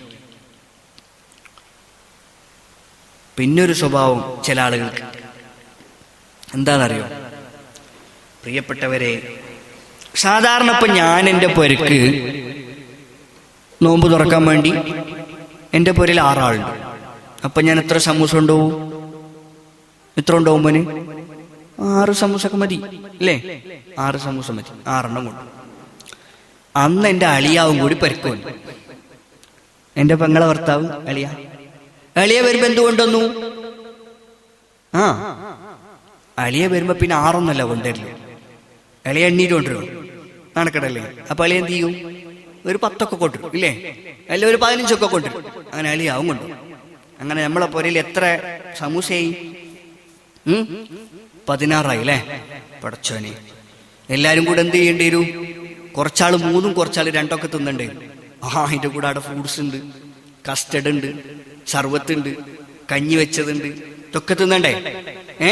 പടച്ചോനെ, നോമ്പ് നോക്കിയത് തന്നെ എന്തിനാണ്? നോമ്പ് തുറക്കാൻ വേണ്ടിട്ടല്ലേ? ഇത്രയെല്ലാം തിന്നാൻ വേണ്ടിട്ടല്ലേ? ആണ്. പ്രിയപ്പെട്ട ഉമ്മമാരെ, അങ്ങനെ വീട്ടിൽ നമുക്ക് ആവശ്യത്തിലധികം ഫുഡ് വന്നാൽ നമ്മൾ എന്താ ചെയ്യേണ്ടത്? നോമ്പ് തുറക്കുമ്പം നല്ല അടിപൊളിയില് ടേബിള് മൊത്തം നിറച്ചിട്ട് നമ്മൾ എന്താക്കും? സെൽഫി അല്ലേ? കൈ കാണിക്കുമ്പോ തന്നെ മനസ്സിലായി മോനിക്ക് എന്താന്നല്ലേ, സെൽഫി എടുക്കും. അല്ലെങ്കിൽ ഫോട്ടോ എടുത്തിട്ട് ഗ്രൂപ്പിലിടും. അങ്ങനെ നമ്മളെല്ലാം കഴിച്ചു കഴിയുമ്പം കുറെ ബാക്കിയുണ്ടാവും. എത്ര ബാക്കിയുണ്ടാവും? 6, 7, 8 സമൂസൊക്കെ ബാക്കിയുണ്ടാവും. അപ്പോഴാണ് ഉമ്മ പറയാ, മോനെ ഇത് നീ അപ്പുറത്തെ പോരത്തെ പിള്ളേർക്ക് കൊണ്ടുകൊടുത്തത് അല്ലേ? അയ്യടാ, ഓരുമ്പോ അതിനുണ്ടാവില്ലേ സമൂസ? ഒരു കഴിച്ചിട്ടുണ്ടാവില്ലേ സമൂസ? നിങ്ങൾ വയറ് നിറഞ്ഞതുപോലെ ഓർക്കും വയറ് നിറഞ്ഞിട്ടുണ്ടാവൂലേ? ഇനി ഓരത്തെ സമൂസ ഉണ്ടായിട്ടുണ്ടാവൂല. ഓരെന്ത് ചെയ്തിന്? വയറ് നിറയാൻ വേണ്ടി ആട് ഉണ്ടായതൊക്കെ തിന്നിന്. ഇനി ഓർക്ക് തിന്നാൻ പറ്റുമോ?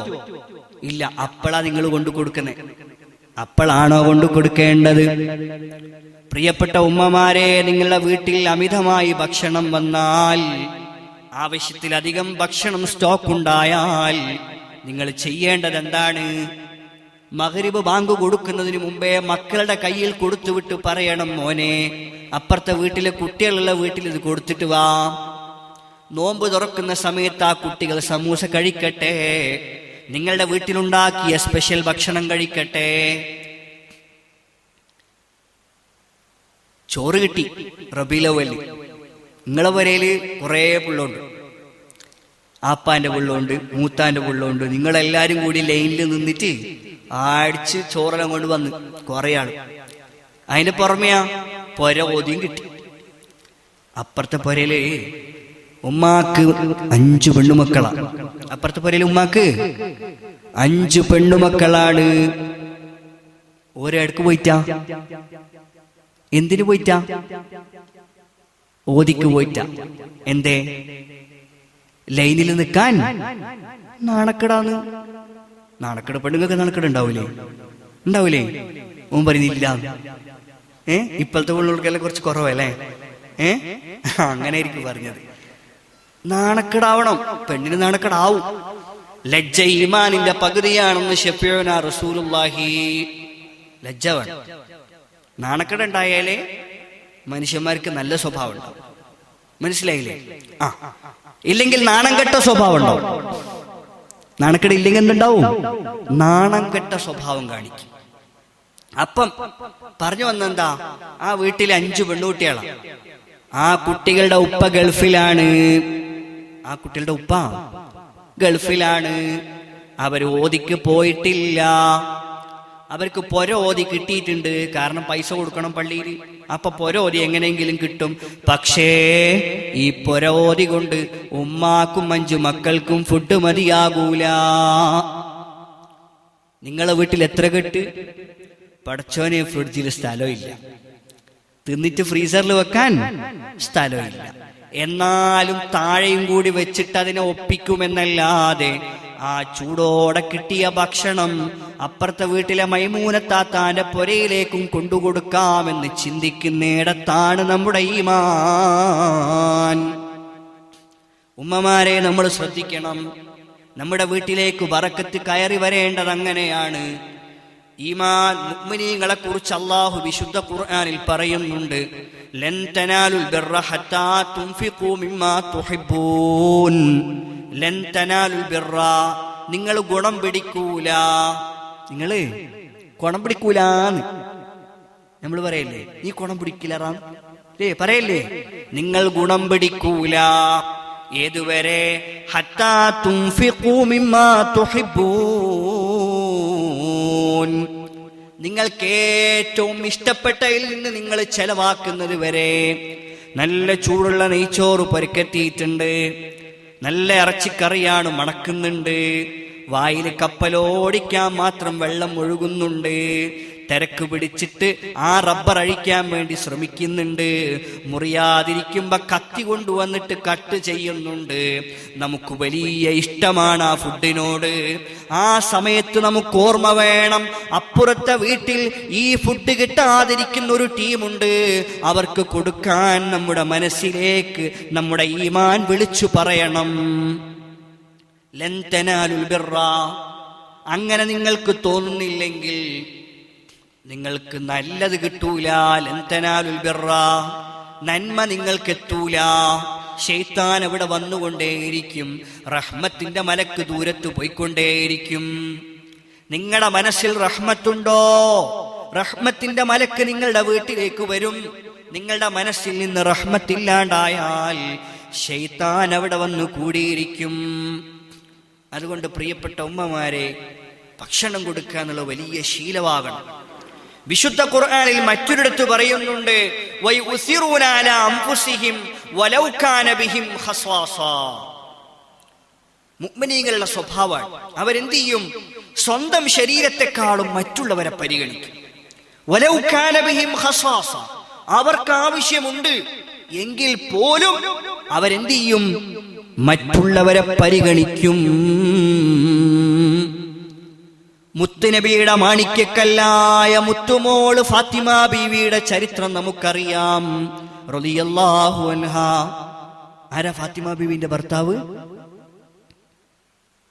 ആരാ മോനെ? അലി ഇബ്നു അബീ ത്വാലിബ് റളിയല്ലാഹു അൻഹു അല്ലേ? അലി റളിയല്ലാഹു അൻഹുവാണ് ഫാത്തിമ ബീവിയുടെ ഭർത്താവ്. ഒരുപാട് പട്ടിണി കിടന്ന ആളുകളാണ്. ദിവസങ്ങളായിട്ട് ഭക്ഷണം കഴിക്കാനില്ലാതെ ഒരു ദിവസം റൊട്ടി ഉണ്ടാക്കാനുള്ള വിഭവങ്ങൾ അവർക്ക് കിട്ടുകയാണ്. അങ്ങനെ അലി തങ്ങളും അലിയാർ തങ്ങളും ഫാത്തിമ ബീവിയും റൊട്ടി ഉണ്ടാക്കിയിട്ട് റൊട്ടി ചൂടാക്കിയിട്ട് കഴിക്കാനിരിക്കുന്ന സമയത്ത് വീട്ടിൽ നിന്ന് മുട്ട് കേൾക്കുന്നു. ഡോർ മുട്ടാണ് ആരോ കതക് മുട്ടിയപ്പോൾ പോയി നോക്കുന്നു.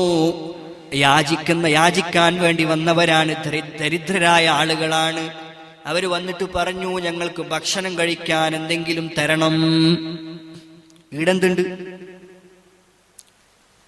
ആകെ കൂടി ദിവസങ്ങൾ കഴിഞ്ഞിട്ട് കിട്ടിയ റൊട്ടിയാ. ആ റൊട്ടി കഴിക്കാൻ വേണ്ടി ഫാത്തിമ ബീവിയും അലി തങ്ങളും ഇരിക്കുന്ന സമയത്താണ് പുറത്തു വന്നിട്ടൊരു മുട്ട് കേൾക്കുന്നു, ഭക്ഷണം വേണം. അലിയാർ തങ്ങളും ഫാത്തിമ ബീവിയും ആ ഭക്ഷണം എടുത്തിട്ട് ആ വന്നാൾക്ക് കൊടുത്തിട്ട് അയാളെ വയറ് നിറച്ചിട്ട് ആ സന്തോഷം കണ്ടിട്ട് തങ്ങളുടെ സ്വന്തം വയറ് നിറച്ചില്ലേ? വയുസിറൂന അലാ അൻഫുസിഹിം വലൗ കാന ബിഹിം ഖസാസ. അതാണ് ഈമാനിന്റെ പ്രകടമായ രീതികൾ.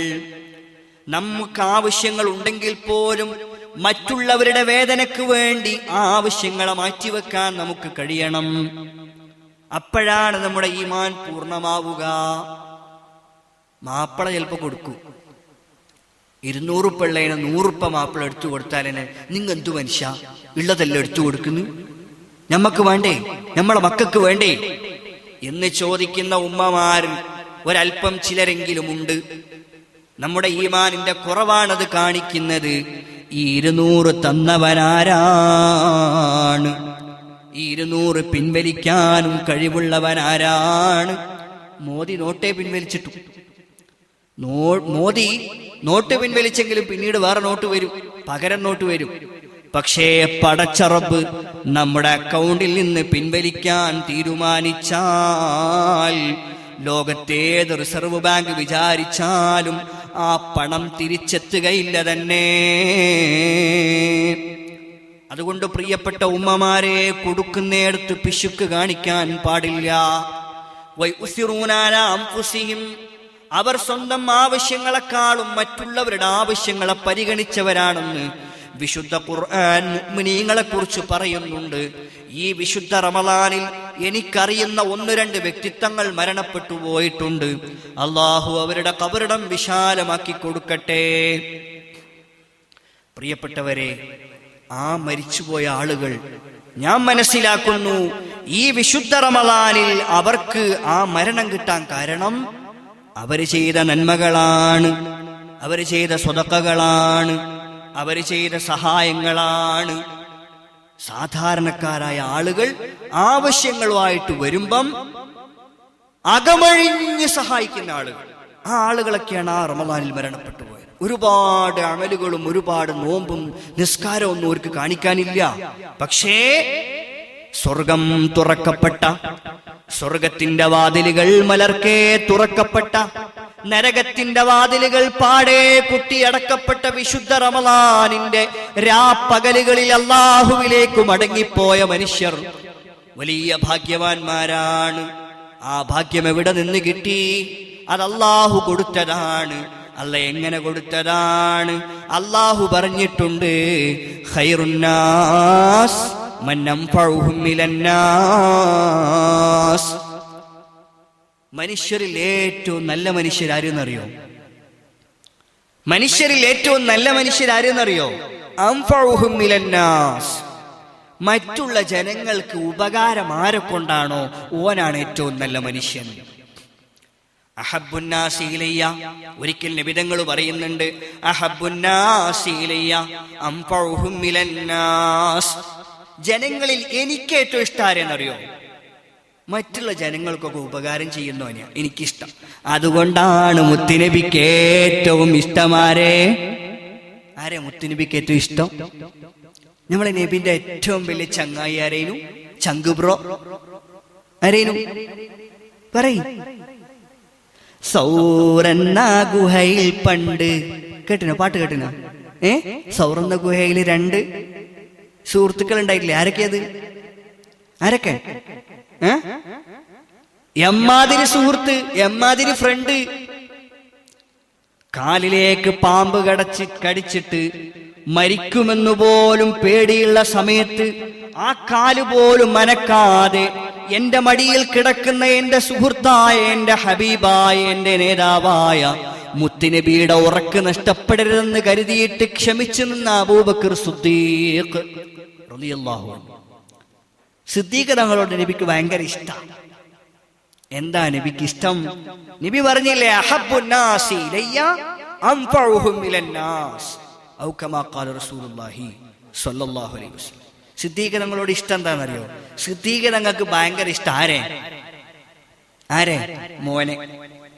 ഈ മോനെ. നാട്ടിലുള്ള എല്ലാ മുഅ്മിനീങ്ങളെയും സിദ്ദീഖ് തങ്ങൾക്ക് ഇഷ്ടം. സിദ്ദീഖ് തങ്ങള് ആർക്കെങ്കിലും രോഗം വന്നാൽ അവിടെ പോയി കൊടുക്കും, അവിടെ പോയി ദുആ ചെയ്തു കൊടുക്കും. നാട്ടിൽ ആരെങ്കിലും മരണപ്പെട്ടാൽ അവിടെ പോയി ഖുർആൻ ഓതും, ജനാസ നിസ്കരിക്കും, തസ്ബീത്ത് ചൊല്ലിക്കൊടുക്കും, തൽഖീന് ചൊല്ലിക്കൊടുക്കും. അവിടെ തന്നെ പരമാവധി സമയം ചെലവാക്കും. നാട്ടിൽ ആരെങ്കിലും ഭക്ഷണം കഴിക്കാൻ പ്രയാസപ്പെടുന്നു എന്ന് കണ്ടാൽ സിദ്ദീഖ് തങ്ങൾ അവർക്ക് ഭക്ഷണം ഉണ്ടാക്കി കൊടുക്കും. സിദ്ദീഖ് തങ്ങളുടെ സ്വഭാവമാണ്. മറ്റുള്ളവർക്ക് ഉപകാരം ചെയ്യലാണ് സിദ്ദീഖ് തങ്ങളുടെ സ്വഭാവം. അതുകൊണ്ട് മുത്തുനബിക്ക് ഏറ്റവും ഇഷ്ടം സിദ്ദീഖ് തങ്ങളോടാണ്. മനസ്സിലായോ? മുത്തുനബി വെറുതെ പറഞ്ഞതല്ല. മാ ഫളലകും അബൂബക്കർ ബികസ്റത്തി സിയാമിൻ ഔ സൗമിൻ. അബൂബക്കർ സിദ്ദീഖ് തങ്ങളെ നിങ്ങളെക്കാളും മഹാനാക്കിയത് നിസ്കാരമോ നോമ്പോ അല്ല. പിന്നെന്താണ്? ഒരു കാര്യമാണ്, ഒറ്റ കാര്യമാണ്. ആ കാര്യം അദ്ദേഹത്തിന്റെ ബുഖിയ ഫീ സദരിഹി, സിദ്ദീഖ് തങ്ങളുടെ ശരീരത്തിൽ, സിദ്ദീഖ് തങ്ങളുടെ നെഞ്ചകത്തിൽ രൂഢമൂലമായി കിടക്കുന്ന ഒറ്റ ഒരു സ്വഭാവമാണ്, ഒരു കാര്യമാണ്. ആ കാര്യം എന്താണ്? ഹുബ്ബുല്ലാഹ്, അല്ലാഹുവിനോടുള്ള ഇഷ്ടമാണ്. എന്നിട്ട് നബി തങ്ങൾ കൂടെ പറയാണ്, ഹുബ്ബുല്ലാഹ് എന്ന് പറഞ്ഞാൽ എന്താണ്? അന്നസ്വീഹതു ലിഖൽഖിഹി, അല്ലാഹുവിന്റെ സൃഷ്ടികളോട് ഗുണകാംക്ഷ വേണം. അള്ളാഹുവിന്റെ സൃഷ്ടികളോട് ഗുണകാംക്ഷ എന്ന് പറഞ്ഞാൽ അവരുടെ ഗുണം കാക്ഷിക്കാം. ഒപ്പുറത്തെ വീട്ടിൽ ഒരാൾക്ക് കാറുണ്ട്, നമുക്കെന്താ ഓക്ക് അല്ലെങ്കിൽ എന്നെ ബാക്കിയുള്ളവരെന്തെങ്കിലും ചോദിച്ചും കൊടുത്ത് പൈസ ഇല്ല, ഓക്കൊക്കെ വലിയ കാറ് വേണം, വലിയ കാറ് വേണ്ടിട്ട് പോകുന്നതാണെന്നില്ല എന്ന് നമ്മൾ വിചാരിക്കുന്നതിന് പകരം അൽഹംദുലില്ലാഹ് ഓക്ക് നല്ല കാറായല്ലോ എന്ന് ചിന്തിക്കാൻ നമുക്ക് കഴിയണം. ഉമ്മമാരെ, അപ്പുറത്തെ വീട്ടില് പെട്ടെന്ന് വലിയ സൗഭാഗ്യങ്ങൾ ഉണ്ടായി, നമ്മളെപ്പോലെ ഉണ്ടായ ആളാണ്, ഇന്ന് വലിയ വീടുണ്ട്, വലിയ കാറുണ്ട് എന്ന് പറഞ്ഞിട്ട് നമുക്ക് അസൂയ തോന്നാൻ പാടില്ല. നമുക്ക് ഗുണകാംക്ഷ വേണം. അൽഹംദുലില്ലാഹ്, പടച്ചോൻ അവർക്ക് കൊടുത്തല്ലോ. ഒരുപാട് കാലം പ്രയാസപ്പെട്ട് ജീവിച്ച ഉമ്മയല്ലേ, ഒരുപാട് ബുദ്ധിമുട്ടിയ പെണ്ണല്ലേ, മക്കളെ കൊണ്ടെങ്കിലും ഒരുപാട് നന്മ അവർക്കുണ്ടാവട്ടെ, ആ പെണ്ണുങ്ങൾ സന്തോഷിക്കട്ടെ എന്ന് പെണ്ണായ നീ ചിന്തിച്ചാൽ നിന്റെ ഈമാൻ സുരക്ഷിതമാണ് കേട്ടോ. പെണ്ണായ എനിക്ക് അപ്പുറത്തുള്ള പെണ്ണിനോട് കുശുമ്പ് ഇല്ലെങ്കിൽ, അസൂയ തോന്നുന്നില്ലെങ്കിൽ നിങ്ങളുടെ ഈമാൻ അല്ലാഹു സലാമത്താക്കിയിരിക്കുന്നു എന്ന് ചുരുക്കം. എല്ലാവർക്കും വേണ്ടി ദ്വാരക്കുക.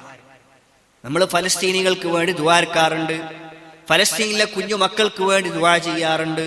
പടച്ച റബ്ബേ, ഫലസ്തീനികൾക്ക് നീ വിജയം നൽകണേ അല്ലാ, അവിടെ മരണപ്പെട്ടു പോയവർക്ക് നീ ഷഹീദിന്റെ കൂലി നൽകണേ അല്ലാ, അനാഥരായ മക്കള്, അതുപോലെ വിധവകളായ സ്ത്രീകൾ, അല്ലാഹുവേ അവർക്ക് നീ തുമഇനീനത്ത് കൊടുക്കണേ അല്ലാ, അവർക്ക് നീ സമാധാനം കൊടുക്കണേ അല്ലാ.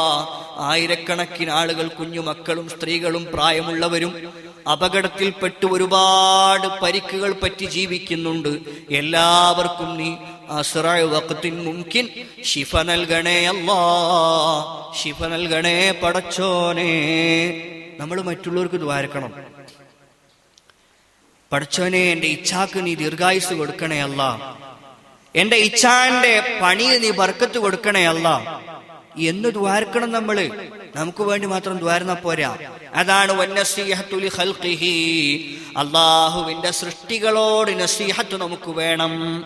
മറ്റുള്ളവർക്ക് വേണ്ടി ദ്വാരക്കണം, അപ്പൊ ഊര് നമുക്ക് വേണ്ടി ദ്വാരക്കും എന്ന് മാത്രമല്ല, തന്റെ സഹോദരങ്ങൾക്ക് വേണ്ടി ദുആ ചെയ്യുന്നവരുടെ ദുആയിനെ മലക്കുകൾ കേൾക്കുമെന്നും എന്നിട്ട് ആ മലക്ക് എന്തായിരിക്കും? മലക്കുകൾ അള്ളാഹുവോട് പറയും, അല്ലാ ഈ സഹോദരനും നീ ഗുണം ചെയ്യണേന്ന് മലക്കുകൾ ദുആർക്കും. അതുകൊണ്ട് മലക്കുകളെ ദുആ കിട്ടണ്ടേ നമുക്ക്? അതിനെന്തു വേണം? ചങ്ങായിമാർക്ക് വേണ്ടി ദ്വാരക്കണം.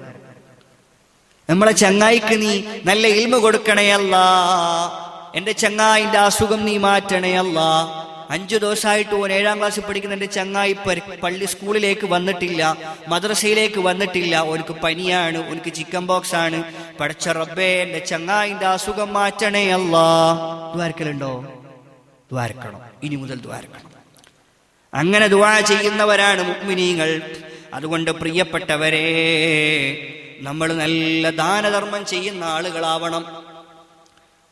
3 വെള്ളിയാഴ്ച പള്ളിക്ക് പോലില്ലേ? എത്ര പൈസ കൊണ്ടുപോകും പള്ളിക്ക് പോകുമ്പോ? കാദർച്ചാന്റെ പീടിയെന്ന് ഐസ്ക്രീം വാങ്ങാനല്ല, സിപ്പപ്പ് വാങ്ങാനല്ല. പിന്നെ പള്ളിക്ക് പോകണമെങ്കിൽ 10 ഉറുപ്പ തരണോ ഉമ്മാട് പറയുന്നല്ലേ? 5 ഉറുപ്പ തന്നെങ്കിൽ ഞാൻ പള്ളിക്ക് പോവാം. എന്തേ? വരുമ്പോ ലേസി വേങ്ങാൻ. അങ്ങനല്ലേ നമ്മൾ പറയും? പ്രിയപ്പെട്ട ഉമ്മമാരെ, എല്ലാ വെള്ളിയാഴ്ചയും പള്ളിയിലേക്ക് പോകുന്ന കുഞ്ഞിന്റെ കയ്യിൽ 10ന്റെയോ 20ന്റെയോ 50ന്റെയോ നോട്ട് നിങ്ങൾ കൊടുക്കണം. എന്തിനാ കൊടുക്കണ്ടേ? പള്ളിയിൽ എല്ലാ വെള്ളിയാഴ്ചയും ഒരുപക്ഷെ ഒരു മുതഅല്ലിം വന്നിട്ടുണ്ടാകാം, അല്ലെങ്കിൽ ഒരു പാവപ്പെട്ട ഉസ്താദ് വന്നിട്ടുണ്ടാകാം, അല്ലെങ്കിൽ ഒരു പാവപ്പെട്ട ഉമ്മ വന്ന് പുറത്തു നിൽക്കുന്നുണ്ടാവാം. അവര് സഹായത്തിനു വേണ്ടി വന്നതാണ്.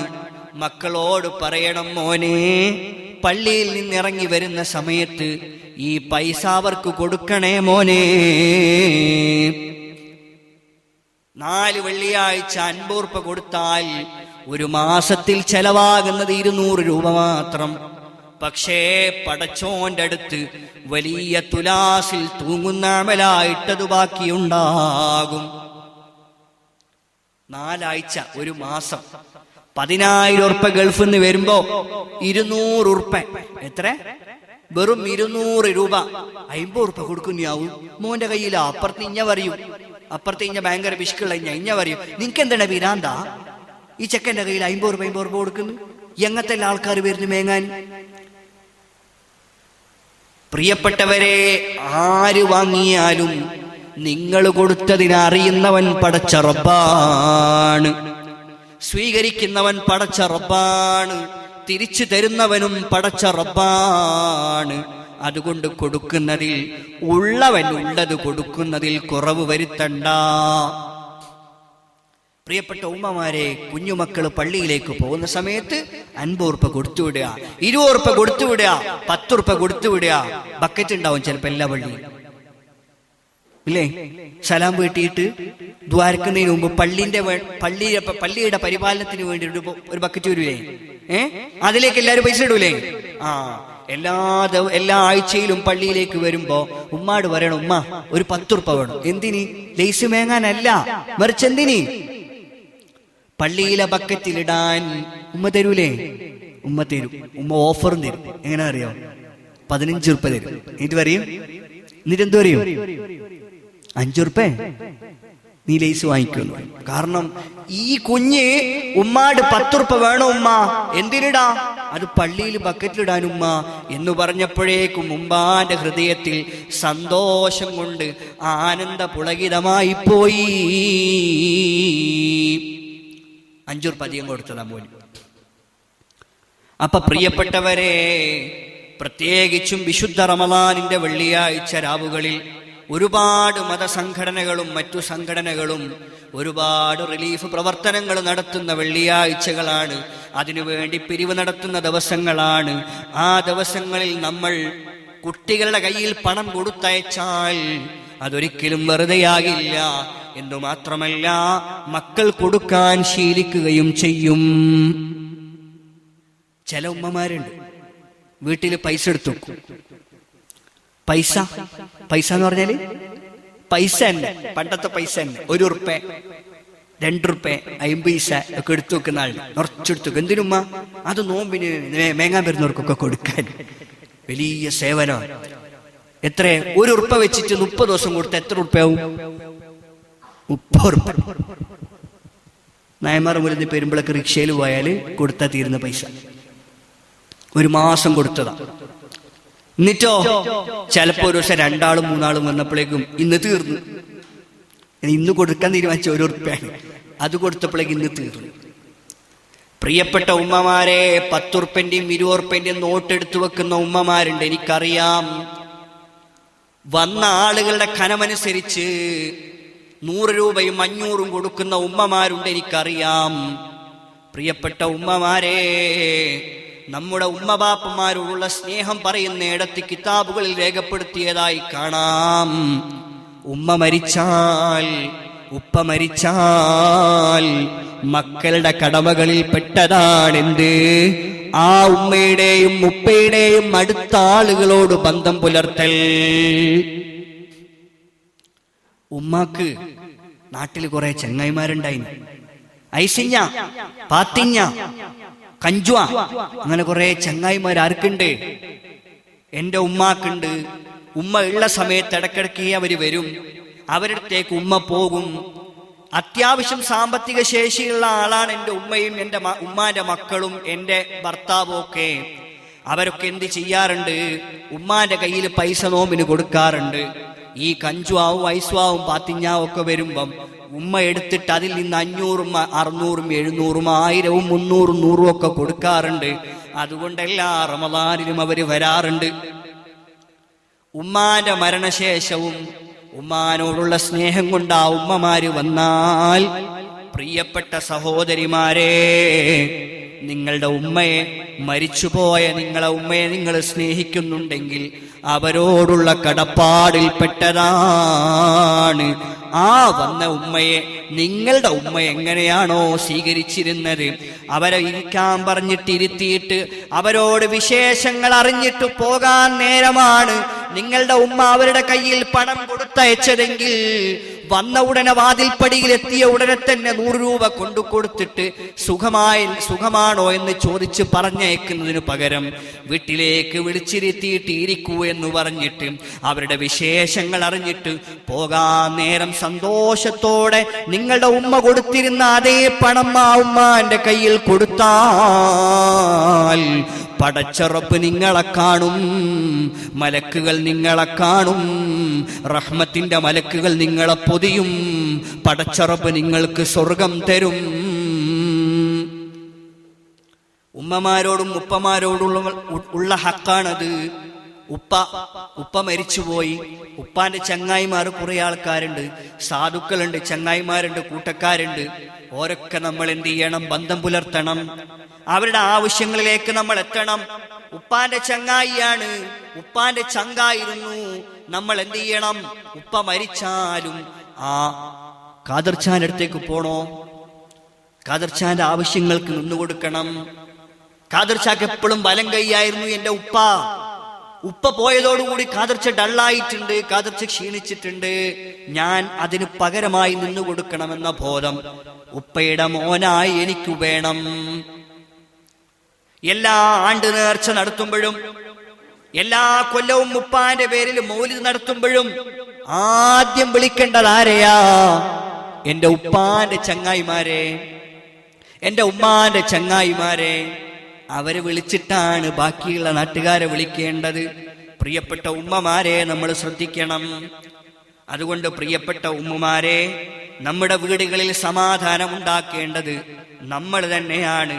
നമ്മുടെ വീടകങ്ങളിൽ സമാധാനമുണ്ടാകാൻ നമ്മൾ ശ്രമിച്ചാൽ നമുക്ക് വലിയ ബർക്കത്തുണ്ടാകും.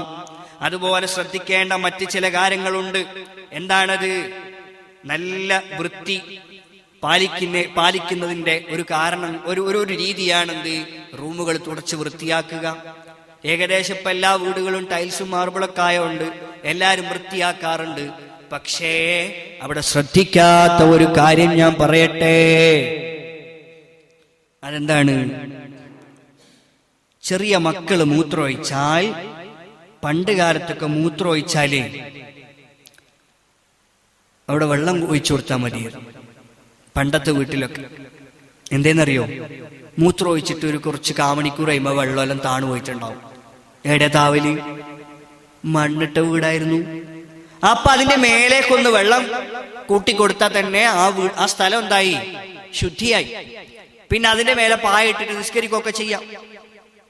വേറെ വൃത്തികേടൊന്നുമില്ലെങ്കിൽ പായ ഇടാതെ നിസ്കരിക്കാം. പക്ഷേ നമ്മുടെ വീടൊക്കെ ഇപ്പൊ ടൈൽസ് ഇട്ടൊന്ന് മാർബിൾ ഇട്ടുക. കുഞ്ഞ് മൂത്രം ഒഴിച്ചാൽ നമ്മൾ എന്ത് ചെയ്യും? നമ്മളൊക്കെ തുടക്കാറുണ്ട് ഉസ്താദേ. ആ തുടക്കാറുണ്ട്. നല്ല ഉണക്കി തുടക്കാറുണ്ട്. ആ തുടക്കാറുണ്ട്. നമ്മൾ എന്താ ചെയ്യല്? ഒരു തുണിയെടുക്കും. എന്നിട്ടോ ആ മൂത്രം അവിടുന്ന് വടിച്ച് എടുക്കും. എന്നിട്ട് തെറിച്ച ഭാഗത്തൊക്കെ തേക്കും. ഇറ്റി കുഞ്ഞ് നിന്നിട്ട് മൂത്രമൊഴിച്ചിട്ടുണ്ടാവും. അപ്പൊ എല്ലാവർക്കും തെറിച്ചിട്ടുണ്ടാവും. എന്ത് ചെയ്യും?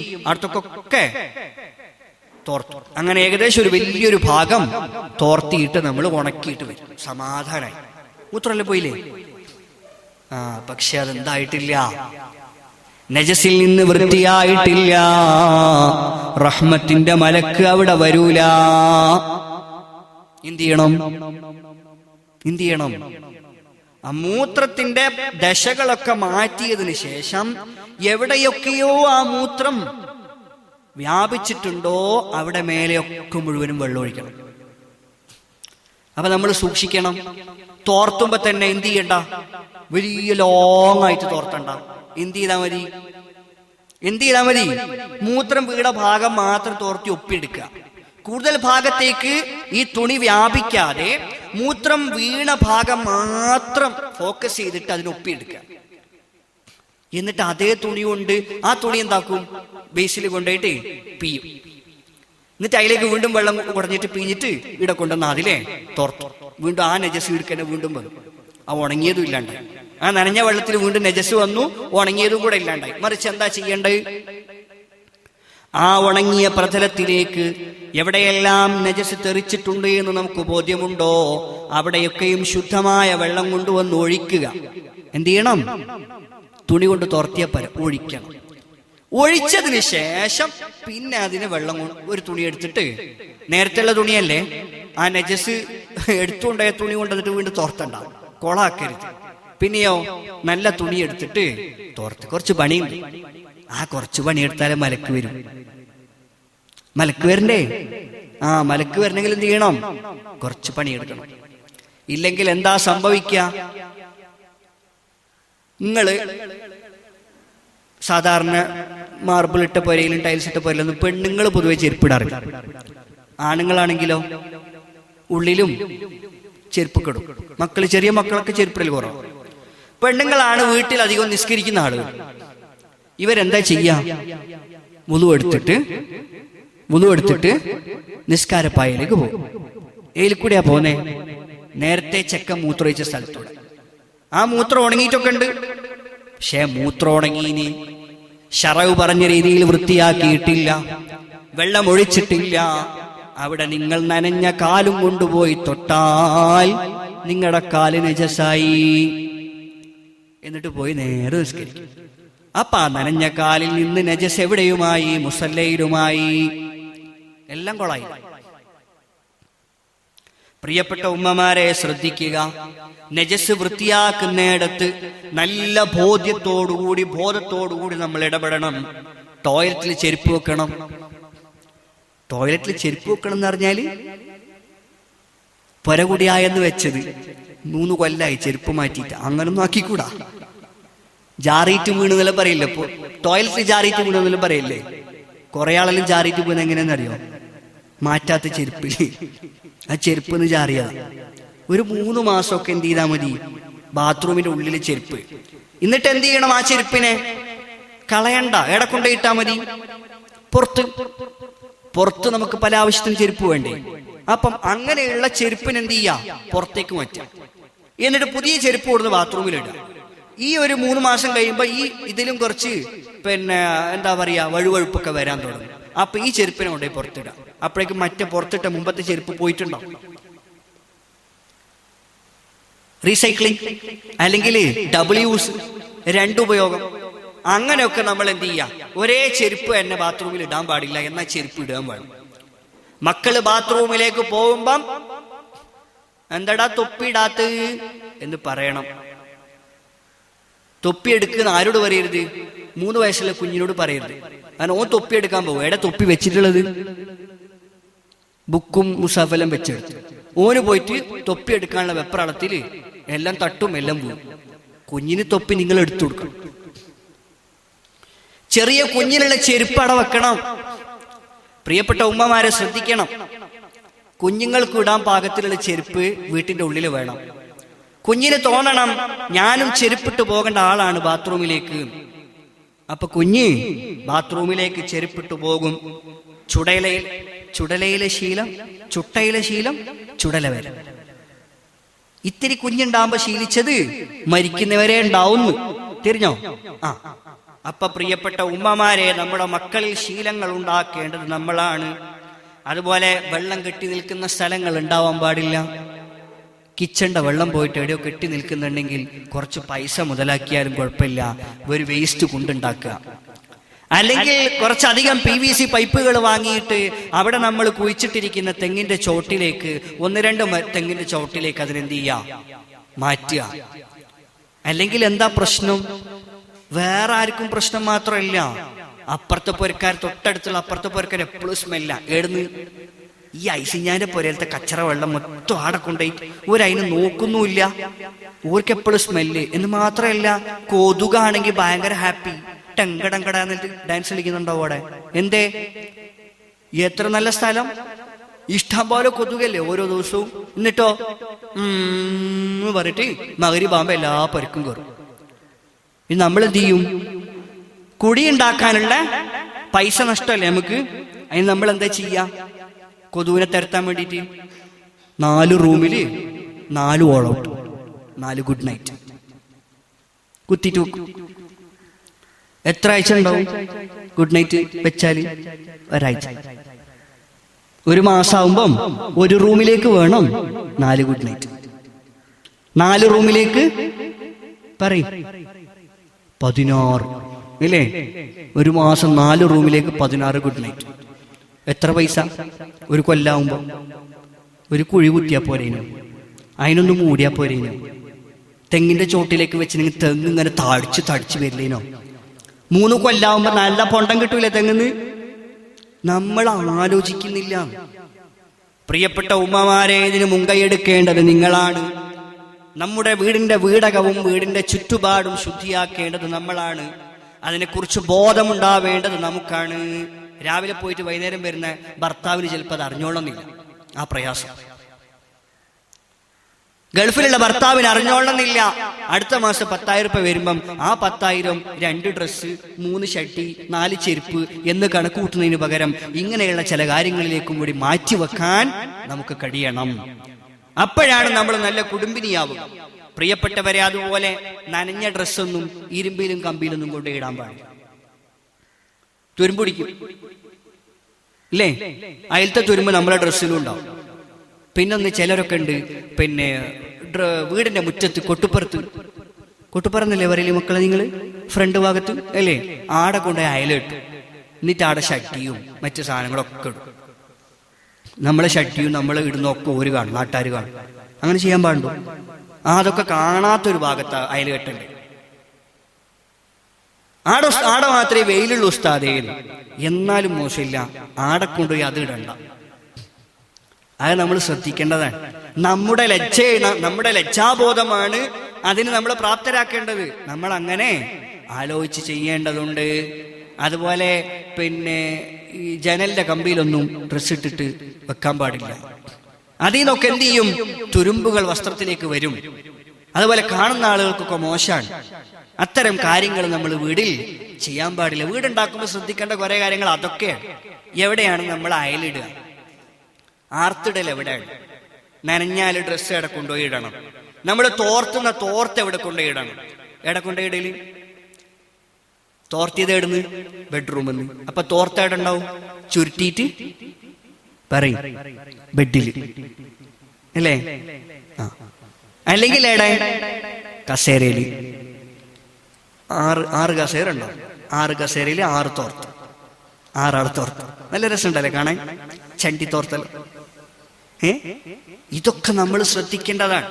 നമ്മുടെ വീട് വൃത്തിയോടെ ശുദ്ധിയോടെ സൂക്ഷിക്കേണ്ട ചുമതല നമുക്ക് മാത്രമാണ്. അതുകൊണ്ട് പ്രിയപ്പെട്ടവരെ, നമ്മുടെ വീട് ശ്രദ്ധിക്കേണ്ട പ്രധാനപ്പെട്ട കാര്യം നമ്മൾ നന്നായിട്ട് ഓർത്തു വെക്കണം എന്ന് ഓർമ്മപ്പെടുത്തുകയാണ്. ഇനി ഞാൻ എൻ്റെ അടുത്ത വിഷയത്തിലേക്ക് കടക്കാൻ 1-2 വിഷയങ്ങൾ ഇന്ന് പറയണമെന്ന് വിചാരിച്ചത്, അത് ഇന്ന് തന്നെ പറഞ്ഞു തീർക്കണം ഇൻഷാ അല്ലാഹ്. പ്രിയപ്പെട്ടവരെ, നമ്മുടെ മക്കൾ നമ്മുടേതാണ്. നമ്മുടെ മക്കളെ നോക്കേണ്ടത് നമ്മളാണ്. അള്ളാഹുവിന്റെ റസൂൽ സ്വല്ലല്ലാഹു അലൈഹി വസല്ലം തങ്ങൾ പറഞ്ഞിട്ടുണ്ട്, കുല്ലു മൗലൂദിൻ യൂലദു അലൽ ഫിത്ര വഇന്നമാ അബവാഹു യുഹബ്ബിദാനിഹി ഔ യുനസ്സിറാനിഹി ഔ യുമജ്ജിസാനിഹി. എല്ലാ മക്കളും ജനിക്കുന്നത് സംശുദ്ധമായ പ്രകൃതിയോടുകൂടിയാണ്. ആ കുഞ്ഞിനെ വഴിപിഴപ്പിക്കുന്നത് അവന്റെ മാതാപിതാക്കളാണെന്ന് ശഫീഉനാ റസൂലുള്ളാഹി സ്വല്ലല്ലാഹു അലൈഹി വസല്ലം. മോന് പിഴച്ചാൽ, മോള് പിഴച്ചാൽ ഉത്തരവാദി മാതാപിതാക്കളാണ്, ഉസ്താദൊന്നുമല്ല, നാട്ടുകാരുമല്ല, സ്കൂളിലത്തെ മാഷുമല്ല, ടീച്ചറുമല്ല. മകൻ പിഴച്ചാൽ ഉത്തരവാദി ഉമ്മയും ഉപ്പയും മാത്രമാണെന്ന് ശഫീഉനാ റസൂലുള്ളാഹി. അതെവിടുന്ന് തുടങ്ങണം? മക്കള് ജനിക്കുന്നിടത്തുനിന്ന് തുടങ്ങണം. അതുകൊണ്ടാണ് ജനിച്ച ഉടനെ വലതു ചെവിയിൽ ബാങ്കും ഇടതു ചെവിയിൽ ഇഖാമത്തും ചൊല്ലണമെന്ന് പഠിപ്പിച്ചത്. വലതു ചെവിയിൽ ആര് കൊടുക്കണം? വലതു ചെവിയിൽ ബാങ്ക് കൊടുക്കണം, ഇടത്തെ ചെവിയിൽ ഇഖാമത്ത് കൊടുക്കണം. വലത്തെ ചെവിയിൽ ബാങ്ക് കൊടുത്താൽ ഉമ്മു സുബിയാൻ എന്ന് പറയുന്ന ശൈത്താനിന്റെ കെണിവലകളിൽ നിന്ന് ആ കുഞ്ഞ് രക്ഷപ്പെടുമെന്ന് മഹാന്മാര് പഠിപ്പിച്ചിട്ടുണ്ട്. അതുകൊണ്ട് കുഞ്ഞിന്റെ അടുത്ത് നിന്നിട്ട് ആദ്യം പറയേണ്ട എന്താ? നല്ല മോനല്ലേ, മാഷാ അല്ലാഹ്, വെളുപ്പല്ലോ, ഉമ്മാനെന്നെ പോലെ ഉണ്ടല്ലോ, ഓനെ പോലെ തന്നെ ഉണ്ട് കുഞ്ഞ് എന്നൊക്കെ പറയുന്നതിന് പകരം ആ സംസാരങ്ങളൊന്നും ഉണ്ടാവാതെ വളരെ അടിയന്തരമായിട്ട് ചെയ്യേണ്ട പണി എന്താ? കുഞ്ഞിനെ കയ്യിലേക്ക് എടുത്തിട്ട് സ്വാലിഹത്തായ ഒരാളെ കൊണ്ട് ബാങ്ക് കൊടുപ്പിക്കുക. അതാണും പെണ്ണും ആവാം. ബാങ്ക് കൊടുക്കുമ്പോൾ ആടെ ആണെന്നെ വേണം തെരഞ്ഞു പോകേണ്ട ആവശ്യമൊന്നും ഇല്ല. ഇടത്തെ ചെവിയിൽ ഇഖാമത്തും കൊടുക്കണം.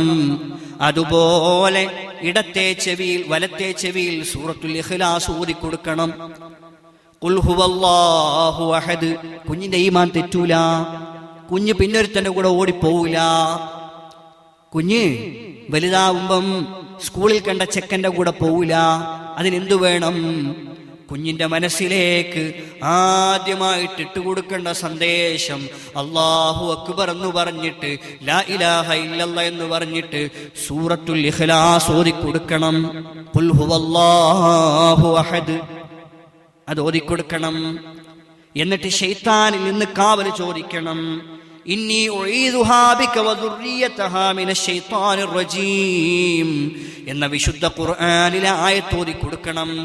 ഇന്നി ഉഈദുഹാ ബിക വദുർരിയതഹാ മിനശ് ശൈത്താനിർ റജീം. ഇന്നി ഉഈദുഹാ ബിക വദുർരിയതഹാ മിനശ് ശൈത്താനിർ റജീം എന്ന ആയത്തും കൂടി കുഞ്ഞിന്റെ ചെവിയിൽ ഓതി കൊടുക്കണം. ഇതെന്തിനുള്ളതാണ്? ഇത് ഉപ്പാന്റെ ഉമ്മാന്റെ പണിയാണ്, ഉമ്മാന്റെ ഉപ്പാന്റെ ഉത്തരവാദിത്വമാണ്. അതെവിടെ സൂക്ഷിക്കണം? എവിടെ പോയിട്ട് അഡ്മിറ്റ് ആവണം എന്നിടത്ത് തൊട്ട് സൂക്ഷിക്കണം. എവിടെ പോയിട്ട് അഡ്മിറ്റ് ആവേണ്ടത്? എല്ലാം കഴിഞ്ഞിട്ട് കുഞ്ഞിനെ പുറത്തു കൊണ്ടുതരുന്ന ഹോസ്പിറ്റലുണ്ട്. ലേബർ റൂമിൽ നിന്ന് കുഞ്ഞിനെ പുറത്തേക്ക് കൊണ്ടുവരുന്നത് ഓരോ പണിയൊക്കെ കഴിഞ്ഞിട്ടാണ്. ആടെ ഡോക്ടറും സിസ്റ്ററെല്ലാം മുണ്ടിയിട്ടായിട്ട് കുഞ്ഞതെല്ലാം കേട്ട് സിസ്റ്റർ പറയുന്നതും ഡോക്ടർ പറയുന്നതും എല്ലാം കഴിഞ്ഞിട്ടാണ് കുഞ്ഞ് പുറത്തേക്ക് വരുന്നത്. അതിനുശേഷം ബാങ്ക് കൊടുത്തിട്ട് വലിയ കാര്യമൊന്നും ഉണ്ടാവൂല. പറയലില്ലേ നമ്മള്, പണ്ടത്തെ പിള്ളേരല്ലോ എന്തോരടക്കാഞ്ഞ് ഉയർത്തിയെടുത്തുന്ന അനങ്ങലില്ലാന്നൊക്കെ പറയല്ലേ ഉമ്മമാര്. ആടെ ഇരുത്തി ആടണ്ട. ഇപ്പോഴത്തെ പിള്ളറാ സംഗതി എന്ത്? പണ്ട് കാലത്ത് പേറ്റിച്ചികളാണ് കുഞ്ഞിനെടുക്കുക, പ്രസവം എടുക്കുക. എടുത്ത ഉടനെ ബാങ്ക് കൊടുക്കും, എടുത്ത ഉടനെ ഇഖാമത്ത് കൊടുക്കും, ശൈത്താനത്തൊട്ട് കാവൽ ചോദിക്കും. ആരും പഠിപ്പിക്കാനുണ്ടാവില്ല. ഇപ്പോഴോ അല്ല വലിയ ഹോസ്പിറ്റലിൽ പോയതാ. വലിയ ഹോസ്പിറ്റലിലെ ലേബർ റൂമിലേക്ക് എത്തണമെങ്കിൽ എന്നെ ഡോറിന്ന് പിന്നെയും 1/2 കിലോമീറ്റർ നടക്കണം. ഇത് നടന്നിട്ട് എത്തുമ്പോഴേക്കോ എല്ലാം കഴിഞ്ഞിട്ടുണ്ടാവും. അതാണ് പ്രശ്നം. മനസ്സിലാവുന്നുണ്ടോ ഉമ്മമാരെ? അതുകൊണ്ട് എവിടെ പോയി നമ്മൾ അഡ്മിറ്റ് ആവണം എന്നതിനെ കുറിച്ച് ആലോചിക്കണം. കുട്ടിക്ക് ബാങ്ക് കൊടുക്കാൻ അവസരം കിട്ടുന്നിടത്തെ നമ്മൾ പ്രസവത്തിന് പോകാവൂ. ഡോക്ടറായി ഏത് ഡോക്ടറെ അടുത്ത് പോയാൽ അങ്ങനെ സൗകര്യമുണ്ട് എന്നൊന്നും അടുത്ത ദിവസം ചോദ്യം ചോദിക്കേണ്ട, എനിക്കൊന്നും അറിയില്ല, നിങ്ങൾ തീരുമാനിച്ചാൽ മതി. അപ്പൊ പ്രിയപ്പെട്ട ഉമ്മമാരെ, നമ്മൾ ശ്രദ്ധിക്കേണ്ടതുണ്ട്. അങ്ങനെ ബാങ്കും ഇഖാമത്തും കൊടുക്കണം. അതുപോലെ തഹ്നീക്ക് ചെയ്യണം. എന്താ തഹ്നീക്ക്? നല്ല മധുരമുള്ള ഈത്തപ്പഴമോ തേനോ, ചൂട് തട്ടാത്ത, ചൂടാക്കിയ ഭക്ഷണമല്ല, നല്ല പുഡിങ് ആക്കിയിട്ട് കൊണ്ടുപോയിട്ട് കുഞ്ഞിന് കൊടുക്കാൻ പാടില്ല. ഉമ്മ നല്ല പുഡിങ്ങിന്റെ ആളാണ്. അങ്ങനെ നല്ല ടേസ്റ്റ് ഉള്ള പുഡിങ് ഉണ്ടാക്കിയിട്ട് കുഞ്ഞിന് ഫസ്റ്റ് എന്ത് കൊടുക്കുന്നേ? പുഡിങ്. അതൊന്നും നടക്കില്ല. പിന്നെന്താ? ചൂട് തട്ടാത്ത സാധനമായിരിക്കണം. പാലോ ഈത്തപ്പഴമോ തേനോ, അതുപോലെ മുന്തിരിയുടെ ചാറ്, നീരൊക്കെ എന്ത് ചെയ്യാം? കുഞ്ഞിന് കൊടുക്കാം. നല്ല ഒരു ഉമ്മ അവിടെ ഉണ്ടെങ്കിൽ ആ ഉമ്മാനെ കൊണ്ട് എന്ത് ചെയ്യാം? സ്വാലിഹത്തായ ഒരു സ്ത്രീയെ കൊണ്ട് അത് ചെയ്യിപ്പിക്കാവുന്നതാണ്. അല്ലെങ്കിൽ ഉസ്താദുമാരുണ്ടെങ്കിൽ അവരെ കൊണ്ടും ചെയ്യിപ്പിക്കാവുന്നതാണ്. വലിയ വലിയ ഉസ്താദുമാരെ കൊണ്ട് ചിലരൊക്കെ എന്ത് ചെയ്യാറുണ്ട്? നല്ല വലിയ ഉസ്താദിന്റെ അടുത്ത് ഈത്തപ്പഴം കൊണ്ടുപോകും. AP സ്ഥാനത്തൊക്കെ കുറേ ആൾ വരുന്നത് ഞാൻ കണ്ടിട്ടുണ്ട്. എന്നിട്ട് ഉസ്താദിനെ കൊണ്ട് ചവപ്പിക്കും ആ ഈത്തപ്പഴത്തിൽ. എന്നിട്ട് അവരെന്ത് ചെയ്യും? അത് വീട്ടിൽ കൊണ്ടുപോയി വെക്കും. എന്തിനാ വെക്കുന്നേ? ഭാര്യ പ്രസവിച്ചാൽ കുഞ്ഞിന് തഹ്നീക്ക് ചെയ്യാൻ വേണ്ടി, കുഞ്ഞിന്റെ വായിൽ വെച്ചു കൊടുക്കാൻ വേണ്ടിയുള്ള മധുരം. ആദ്യത്തെ മുലപ്പാല് കൊടുക്കുന്നതിന് മുമ്പ് തഹ്നീക്ക് ചെയ്യണം. ശ്രദ്ധിക്കണം. എപ്പോഴാ തഹ്നീക്ക് കൊടുക്കണ്ടേ? ഫസ്റ്റ് മുലപ്പാല് കൊടുക്കുന്നതിന് മുമ്പ്. ഡോക്ടർ മുലപ്പാലെല്ലാം കൊടുത്തിട്ട് ഇങ്ങോട്ട് കൊണ്ടുവന്നാൽ തഹ്നീക്കിന് വിചാരിച്ച മുൻഫഅത്തുണ്ടാവൂല. അതുകൊണ്ട് അതും കൂടി സൗകര്യപ്പെടുന്ന ഹോസ്പിറ്റലിലും ഡോക്ടറെ അടുത്തും കൊണ്ടുപോകണം. ആദ്യത്തെ മുലപ്പാലിന് വലിയ ഫലമുണ്ട്. കൊളസ്ട്രം എന്നാണ് ആ മുലപ്പാലിന്റെ പേര്. ഒരുപാട് രോഗപ്രതിരോധ ശേഷിയുള്ള ഹൈ പ്രൊഫൈൽ മരുന്നാണ് ആദ്യത്തെ മുലപ്പാൽ. കുഞ്ഞിന്റെ ഉമ്മാന്റെന്ന് കുഞ്ഞിന് കിട്ടുന്ന ആദ്യത്തെ മുലപ്പാല് വലിയ മരുന്നാണ്. ഒരുപാട് പ്രതിരോധ ശേഷി കുഞ്ഞിന് കൊടുക്കുന്ന വാക്സിനേഷനാണ് ആ മുലപ്പാൽ. ആ മുലപ്പാൽ കൊടുക്കണം. പക്ഷേ ആ മുലപ്പാല് കൊടുക്കുന്നതിന് മുമ്പ് തഹ്നീക്ക് ചെയ്യണമെന്നാണ് മുത്തുനബി സല്ലല്ലാഹു അലൈഹി വസല്ലം പഠിപ്പിച്ചത്. അതുകൊണ്ട് പ്രിയപ്പെട്ട ഉമ്മമാരെ, നമ്മുടെ മക്കളുടെ കാവൽ തുടങ്ങേണ്ടത് അത് ജനിച്ചേടം തൊട്ടാണ്. അള്ളാഹുവിന്റെ കാവലില്ലാതെ, മലായിക്കത്തിന്റെ കാവലില്ലാതെ നമ്മുടെ മക്കളെ സംരക്ഷിക്കാൻ നമുക്ക് കഴിയില്ല. അതിനെന്തു വേണം? നല്ല പേരിടണം. മക്കൾക്ക് നല്ല പേരിടണം. 7-ാം ദിവസം നല്ല പേരിടണം. അബ്ദുകൂട്ടിയുള്ള പേരുകളാണ് ഏറ്റവും നല്ല പേരുകളെന്ന് ശഫീഉനാ റസൂലുള്ളാഹി സ്വല്ലല്ലാഹു അലൈഹി വസല്ലം. അബ്ദുല്ലാ, അബ്ദുറഹ്മാൻ, ഇതുപോലുള്ള പേരുകൾ ഇടണം. പെണ്ണിനോ എന്തെല്ലോ പേരിട്ടിട്ട് ഉസ്താക്ക് വിളിക്കും, വാട്സപ്പിൽ മെസ്സേജ് ഇടും. ഈ പേരിന്റെ അർത്ഥം ഒന്ന് പറഞ്ഞു തരുമോ? ഏത് ഡിക്ഷണറി നോക്കിയാൽ ആ പേരിന് അർത്ഥം ഉണ്ടാവില്ല. ഉസ്താദ് കുഴങ്ങും. ഒരു ദിവസം ഉസ്താദിന് കുടുങ്ങി. ഞാൻ തന്നെ ഉസ്താദ്, വേറെ ആരുമല്ല. നമുക്കറിയണ്ടേ? ഇപ്പൊ ഉസ്താദിനെ അറിയില്ലേ? ഉസ്താദിനെ അറിയാൻ അത് വേണ്ടേ അറബിയിൽ അങ്ങനെ ഒരു പേര്?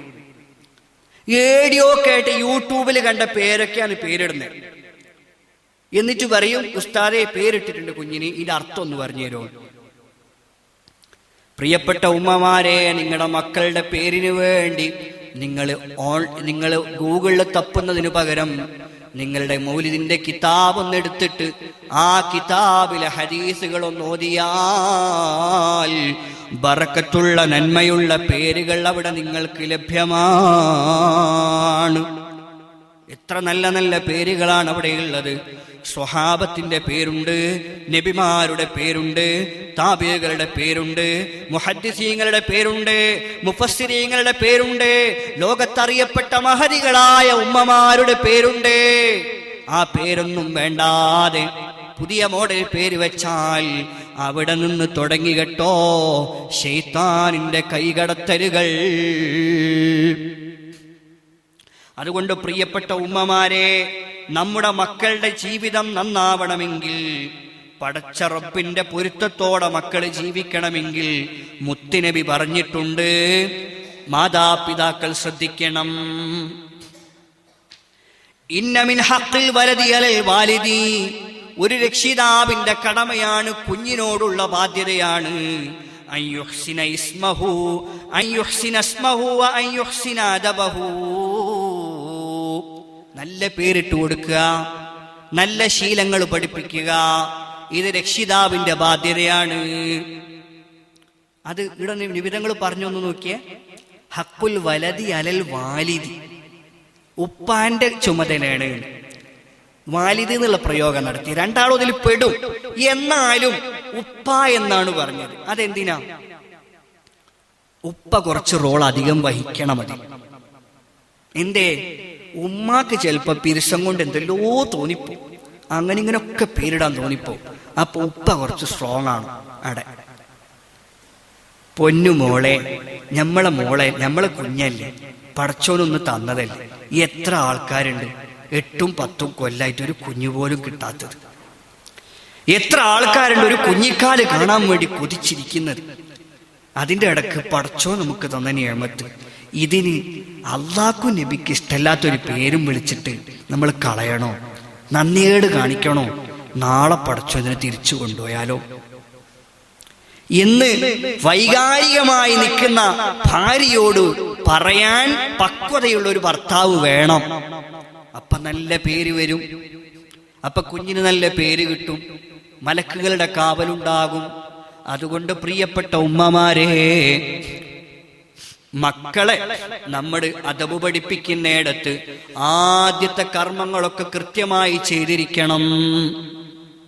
അതുപോലെ മുലയൂട്ടുന്ന കാര്യം, എത്ര മുല കൊടുക്കണ്ടേ? വൽവാലിദാതു യുർലിഅന ഔലാദഹുന്ന ഹൗലൈനി കാമിലൈൻ. ഉമ്മമാരെ, മക്കൾക്ക് മുല കൊടുക്കേണ്ടത് ഹൗലൈനി കാമിലൈൻ. വിശുദ്ധ ഖുർആനിൽ വളരെ വ്യക്തമായിട്ട് പറഞ്ഞു, ഹൗലൈനി കാമിലൈൻ, കാമിലായ 2 വർഷം, ഒരു കുറവും വരുത്താൻ പാടില്ല. 1 കൊല്ലം കഴിഞ്ഞിട്ടായിട്ട് കുഞ്ഞിന് പാല് നിർത്താൻ പാടില്ല. ഖമരിയായ 2 വർഷം കുഞ്ഞിന് മുല കൊടുക്കുക എന്നത് ദീനു പറഞ്ഞ ചട്ടമാണ്, നിർബന്ധ ബാധ്യതയാണ്. അതേസമയം ഉമ്മമാർക്ക് ഒരു കോളുണ്ട് അവിടെ. എന്താണത്? പാല് കൊടുത്താൽ ഞാൻ കൊടുക്കൊക്കെ ചെയ്യാം, സംഗതിയൊക്കെ ശരി തന്നെയാണ്, പാലെന്റെ അടുത്താണ് ഉള്ളത്, നിങ്ങൾക്ക് കൊടുക്കാൻ കഴിയില്ല, പക്ഷെ കുഞ്ഞ് നിങ്ങളതും കൂടിയാ. അതുകൊണ്ട് നമുക്ക് എന്തു വേണം? പൈസ വേണം. കുഞ്ഞിന് പാല് കൊടുക്കുന്നതിന് കൂലി ചോദിക്കാം. സ്ത്രീ സ്വാതന്ത്ര്യത്തിന്റെ വിമോചകനായിരുന്ന മുഹമ്മദുർ റസൂലുള്ളാഹി സ്വല്ലല്ലാഹു അലൈഹി വസല്ലം സ്ത്രീകൾക്ക് കൊടുത്ത വലിയ ആദരവാണ്. മുല കൊടുക്കുന്ന പെണ്ണ് ഭർത്താവിനോട് കൂലി ചോദിച്ചാൽ ആ കൂലി കൊടുക്കണം എന്നാണ്. അതേസമയം കൂലി ചോദിക്കുന്ന ആൾക്കും എന്ത് വേണം? ഒരു ഇതൊക്കെ വേണം. ഇങ്ങനെ ചോദിക്കാനും പാടില്ല. കൂലിപ്പണി എടുക്കുന്നവനോട് നിങ്ങൾക്ക് ഒരു ദിവസം 1000 രൂപ വെച്ച് തരണം എന്ന് പറഞ്ഞാൽ അയാൾക്ക് തരാൻ പറ്റുമോ? ചിലപ്പം വലിയ മുതലാളി ഗൾഫിലൊക്കെ വലിയ 4-5 പീടിയൊക്കെ ഉള്ള ഒരാളോട് പറയാ, 2 കൊല്ലം ഞാൻ കുഞ്ഞിന് മുല കൊടുക്കും, അനക്കൊരു 1000 രൂപ വെച്ച് തരണം എന്ന് പറഞ്ഞാൽ അയാൾക്ക് തരാൻ പറ്റും. അത് ഒന്നിച്ച് തരണമെന്നില്ല. നിങ്ങൾ 2 കൊല്ലം വിളിക്കുന്നത് ആ പൈസന്റെ പൊന്നു വാങ്ങി തന്നാൽ മതി എനിക്ക്, അങ്ങനെ പറഞ്ഞാലും മതി. മനസ്സിലായില്ലേ? അതും മതിയാകും. പക്ഷേ കയ്യാത്തവനോട് ചോദിക്കണ്ട. പക്ഷേ നമ്മുടെ ഉമ്മമാരൊന്നും മക്കൾക്ക് മുല കൊടുക്കുന്നതിന് വേണ്ടി കൂലി ചോദിക്കാറില്ല. പടച്ച റബ്ബേ, അവരുടെ സേവനങ്ങൾ നീ സ്വീകരിക്കണേ റബ്ബേ.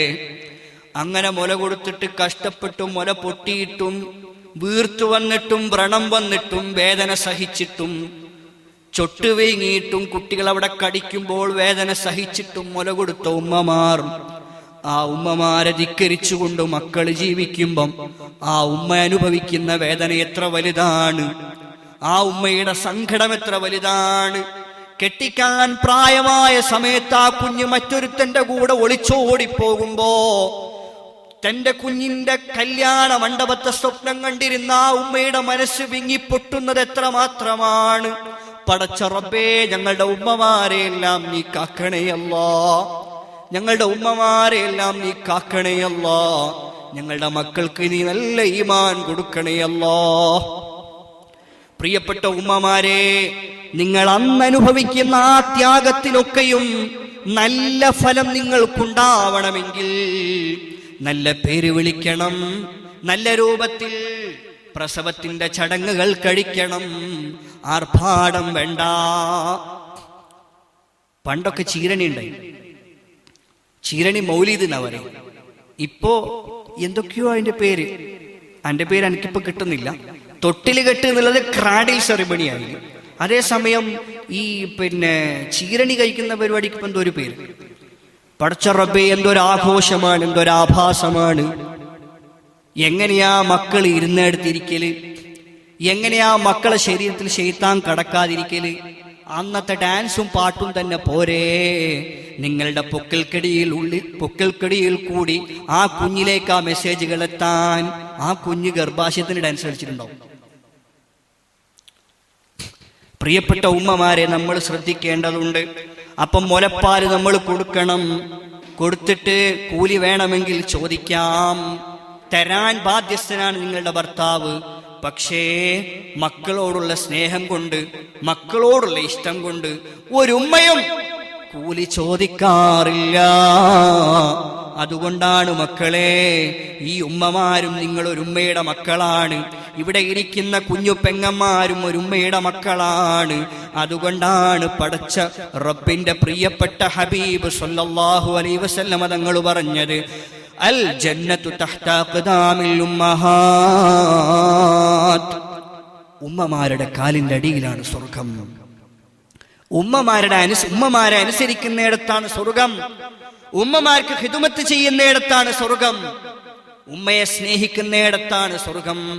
അതുകൊണ്ട് പ്രിയപ്പെട്ട ഉമ്മമാരെ, നിങ്ങളെ മക്കളെ നല്ല പോലെ നോക്കിയാൽ, നിങ്ങളെ മക്കൾക്ക് നല്ല ചിട്ടകൾ പഠിപ്പിച്ചു കൊടുത്താൽ പടച്ച റബ്ബ് നിങ്ങൾക്ക് നൽകുന്നത് സ്വർഗമാണ്. ആ സ്വർഗം കിട്ടാൻ വേണ്ടിയിട്ടായിരിക്കണം നമ്മുടെ ശ്രമങ്ങൾ. അപ്പൊ പ്രിയപ്പെട്ട ഉമ്മമാരെ, അവസാനത്തൊരു വിഷയം കൂടി പറഞ്ഞിട്ട് ഞാൻ നിർത്താൻ. 11:37 ഉസ്താദോട് ചോദിച്ചപ്പോൾ ഒരു 11:45 കൂടിപ്പോയ 12 മണി എന്ന് പറഞ്ഞിട്ടുണ്ട്. അപ്പൊ ഇൻഷാ അല്ലാഹ് അവസാനത്തെ ഒരു ഭാഗം കൂടി പറഞ്ഞിട്ട് ഞാൻ നിർത്താൻ. ഇൻഷാ അല്ലാഹ് നമ്മുടെ വീടിന്റെ കാര്യം നേരത്തെ പറഞ്ഞു. അതുപോലെ വീട്ടിൽ നമ്മൾ പതിവാക്കേണ്ട ഒരു പ്രധാനപ്പെട്ട സംഗതിയാണ് നിസ്കാരം. പലരും നിസ്കരിക്കുന്നുണ്ട്, ഒരുപാട് ഉമ്മമാര് നിസ്കരിക്കുന്നുണ്ട്. പക്ഷേ നിസ്കരിക്കുന്നത് ഉമ്മമാരല്ലാണ്ട് മക്കള് നിസ്കരിക്കുന്നില്ല, അനിയത്തിമാര് നിസ്കരിക്കുന്നില്ല, ഏട്ടത്തിമാര് നിസ്കരിക്കുന്നുണ്ട്, മാമ നിസ്കരിക്കുന്നുണ്ട്, പുള്ളിയൊക്കെ നിസ്കരിക്കുന്നില്ല. ആൺകുട്ടികളോ നോമ്പിനെങ്കിലും പള്ളിയിൽ പോകുന്നുണ്ട്, പെൺകുട്ടികളോ നോമ്പിനും നിസ്കാരമില്ല. നിസ്കരിക്കുന്നുണ്ട് 1-2 നിസ്കാരം. തറാവീഹോ അത് ആണുങ്ങൾക്കുള്ളതല്ലേ, ഞമ്മക്കൊന്നും പറഞ്ഞതല്ലല്ലോ. പ്രിയപ്പെട്ട ഉമ്മമാരെ, നമ്മുടെ വീട്ടിൽ വിശുദ്ധ റമദാനാണ്. വിശുദ്ധ റമദാനിൽ ജമാഅത്തായിട്ട് നിസ്കരിച്ചാൽ 27 ഫർള് നിസ്കരിച്ച കൂലിയുണ്ട്. അപ്പൊ ആരാ നിസ്കരിക്കേണ്ടത്? നമ്മളെ വീട്ടിൽ നമ്മൾ 10ാം ക്ലാസ്സിലും +2-നും 8-ലൊക്കെ പഠിപ്പിക്കുന്ന മദ്രസയിൽ പോകുന്ന കുട്ടികളുണ്ട്. പെൺകുട്ടികൾ ആരുമില്ലേ? ആൺകുട്ടി ഇമാമത്ത് നിൽക്കട്ടെ. 8-ലും 10-ലും 12-ലൊക്കെ പഠിക്കുന്ന ആണ് മോനില്ലേ, ഓൻ ഇമാമത്ത് നിൽക്കട്ടെ. ഉമ്മ പുറകിൽ നിസ്കരിക്കണം. ഉമ്മ പുറകിലെവിടെയാ നിൽക്കണ്ടേ? ഇമാമിന്റെ നേരെ പുറകിലാ നിൽക്കണ്ടേ. ഒരാണും പെണ്ണുമാണ് നിസ്കരിക്കുന്നത്. അപ്പൊ മാപ്പിള എന്ത് ചെയ്യും? മാപ്പിള ഇടയ്ക്കൊരു ദിവസം എന്ത് ചെയ്യണം? പുരയിൽ നിസ്കരിക്കണം. എന്തിനാ? പുരക്കാർക്ക് പഠിപ്പിച്ചു കൊടുക്കാൻ, എങ്ങനെയാ ജമാഅത്ത് നിസ്കരിക്കേണ്ടതെന്ന് പഠിപ്പിച്ചു കൊടുക്കാൻ. അപ്പൊ മാപ്പിള കൂടെ ഉണ്ടാവുമ്പം എങ്ങനെയാണ് പെണ്ണുങ്ങൾ ബാക്കിൽ നിൽക്കേണ്ടത്? നേരെ പുറകിൽ നിൽക്കുക. സാധാരണ നിൽക്കുന്ന സഫിനേക്കാളും കുറച്ച് അകലത്തിലായിട്ട് എന്ത് ചെയ്യണം? പെണ്ണുങ്ങള് ആണുങ്ങളെ കൂടെ നിസ്കരിക്കണം, സഫിൽ നിൽക്കണം. അതേസമയം മോനും ഉണ്ട്, 8ാം ക്ലാസ്സിൽ പഠിക്കുന്ന മോനും ഉണ്ട്, മാപ്പിളയും ഉണ്ട്, ഉമ്മാവും ഉണ്ട്, ചെറിയൊരു മോളും ഉണ്ട്. അപ്പൊ എങ്ങനെ നിൽക്കണം? ഉപ്പാന്റെ വലതുഭാഗത്തായിട്ട് മോന് നിൽക്കണം.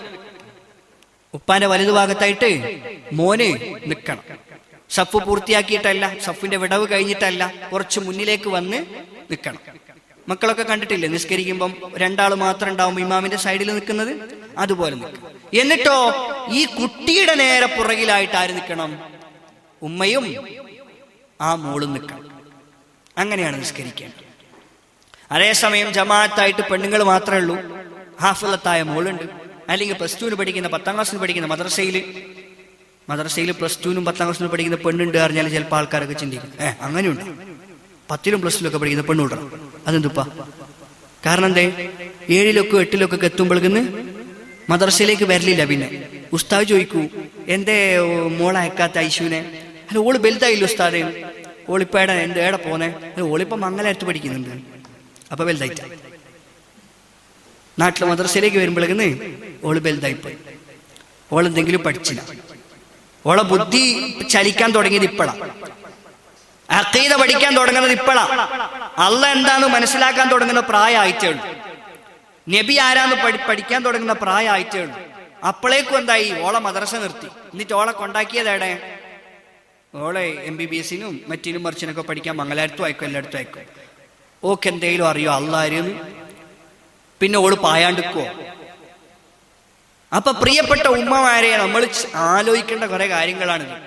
അപ്പം നിസ്കരിക്കാൻ വേണ്ടി പെണ്ണുങ്ങൾ മാത്രമാണുള്ളതെങ്കിൽ ഇമാമായി നിൽക്കുന്ന പെണ്ണിന്റെ 2 സൈഡിലും സഫിലേക്ക് കുറെ മാറി നിൽക്കാതെ കുറച്ചും കൂടി അടുത്ത് വന്നിട്ട് എന്ത് ചെയ്യണം?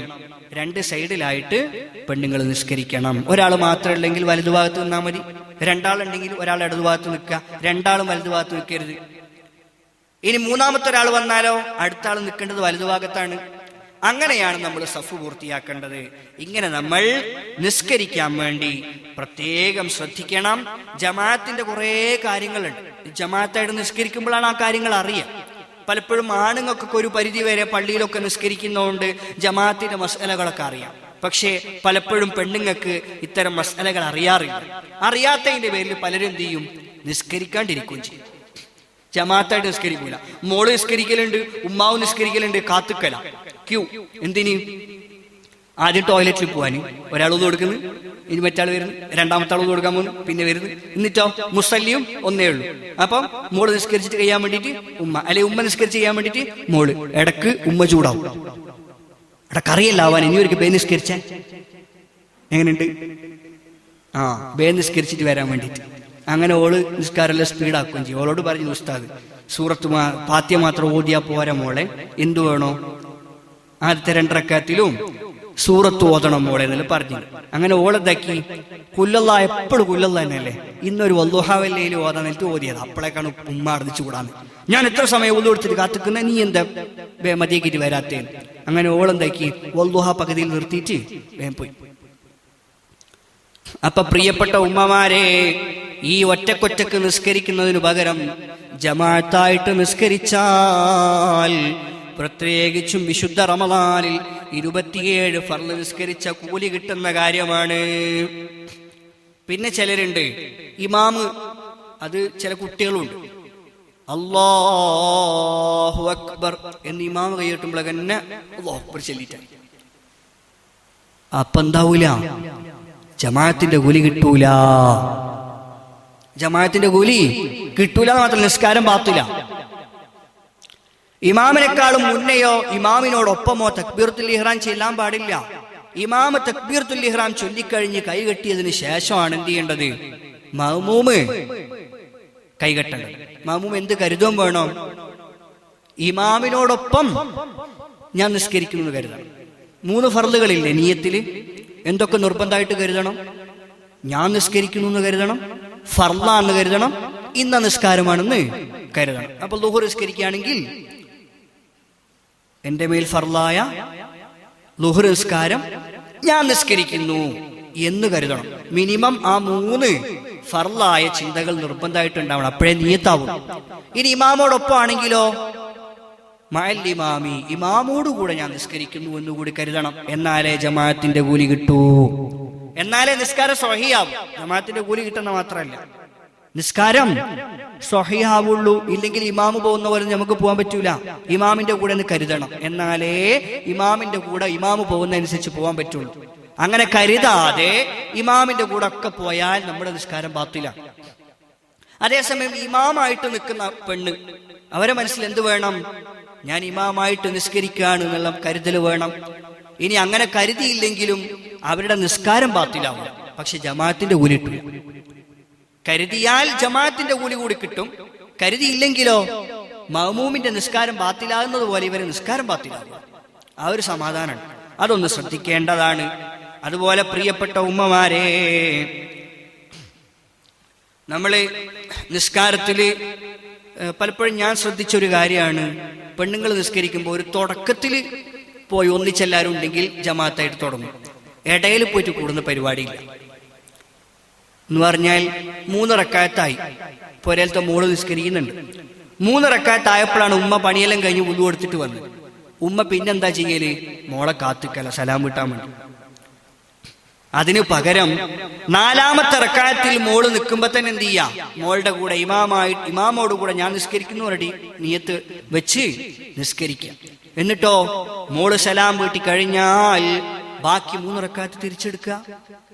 അപ്പൊ ജമാഅത്തിന്റെ കൂലി കിട്ടി. അല്ലാണ്ട് ഓക്ക് കയ്യാനായല്ലോ, ഇനി ഒന്നല്ലേ ഉള്ളൂ എന്ന് പറഞ്ഞിട്ട് കാത്തു നിൽക്കരുത്. ഇതിലെനിക്ക് ഞാൻ മനസ്സിലാക്കിയത്, പലപ്പോഴും മഅ്മൂമായിട്ട് മസ്ബൂക്കായിട്ട് വന്നാൽ എങ്ങനെപ്പാ ഇനി ബാക്കി നിസ്കരിക്കുന്ന ആശങ്കയിലാണ് എന്ത് ചെയ്യല് പലപ്പോഴും പലരും അങ്ങനെ നിസ്കരിക്കാതിരിക്കുന്നത്, മസ്ബൂക്കായി തുടരാതിരിക്കുന്നത്. അങ്ങനെ ചെയ്യേണ്ടതില്ല. അതുപോലെ പ്രിയപ്പെട്ടവരെ,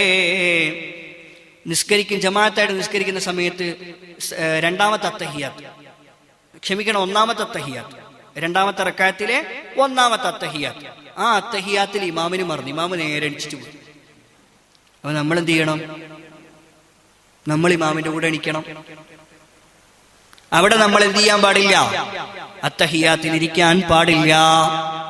അതേസമയം 4 റക്അത്തായി ളുഹർ നിസ്കരിക്കാൻ ഇമാമിന്റെ കൂടെ, മോൾ ഇമാമാണ്. മോൾ എന്ത് ചെയ്ത് 4ാമത്തെ റക്അത്തും കഴിഞ്ഞിട്ട് വീണ്ടും എണിക്കുന്നു. അപ്പോ 4 റക്അത്തായല്ലോ എന്ന് മനസ്സിലാക്കിയ ഉമ്മ എന്ത് ചെയ്യണം? അവിടെ തന്നെ ഇരിക്കണം, മോളെ കൂടെ പോകാൻ പാടില്ല. മോളെന്ത് ചെയ്യും? മോളവിടെ ഫാത്തിഹയൊക്കെ ഓതി, കാരണം മറന്നതാണ്, മോക്കറിയാം 4 റക്അത്തായിട്ടില്ല എന്ന് തോന്നിയാൽ, ശക്കാണെങ്കിൽ എന്ത് ചെയ്യണം? ഒന്നുകൂടി എണീറ്റ് നിന്നിട്ട് 1 റക്അത്ത് കൂടി പൂർത്തിയാക്കണമെന്നാണ് ശറഅ്. അതുകൊണ്ട് എനിക്ക് ഉറപ്പില്ല, ഞാൻ എണീക്കുകയാണെന്ന് പറഞ്ഞിട്ട് ഇമാമായ മോള് എണീറ്റ് നിന്നിട്ട് 1 റക്അത്തും കൂടി പൂർത്തിയാക്കിയിട്ട് വീണ്ടും അത്തഹിയാത്തിലേക്ക് വരും. നിങ്ങൾക്ക് വേണമെങ്കിൽ മോള് അല്ലെങ്കിൽ ഇമാമായ മോള് വരുന്നത് വരെ അത്തഹിയാത്തിൽ കാത്തുക്കാം. എന്നിട്ട് മോള് സലാം വീട്ടിയതിന് ശേഷം മോളെ കൂടെ ഇമാമോട് കൂടെ സലാം വീട്ടാം. അല്ലെങ്കിൽ നിങ്ങൾക്ക് എന്ത് ചെയ്യാം? ഉറപ്പാണ് 4ാമത്തെ റക്അത്ത് തന്നെയാണെന്ന് നിങ്ങൾക്ക് നല്ല ഉറപ്പാണ് എങ്കിൽ നിങ്ങളുടെ അത്തഹിയാത്തിന്റെ കർമ്മങ്ങളൊക്കെ കഴിഞ്ഞതിന് ശേഷം നിങ്ങൾക്ക് സലാം വീട്ടുകയും ചെയ്യാം. ഇങ്ങനെയുള്ള കുറെ മസ്അലകൾ അതുമായി ബന്ധപ്പെട്ടുണ്ട്. ഇപ്പൊ പ്രിയപ്പെട്ടവരെ, ഇത്തരം വിഷയങ്ങൾ പഠിക്കാൻ നിങ്ങൾ ഉപയോഗപ്പെടുത്തുന്ന ഈ സദസ്സ് അള്ളാഹു കബൂൽ ചെയ്യുമാറാവട്ടെ. തൽക്കാലം നിർത്തുന്നു. അള്ളാഹു നമ്മുടെ ഈ സദസ്സ് കബൂൽ ചെയ്യുമാറാവട്ടെ.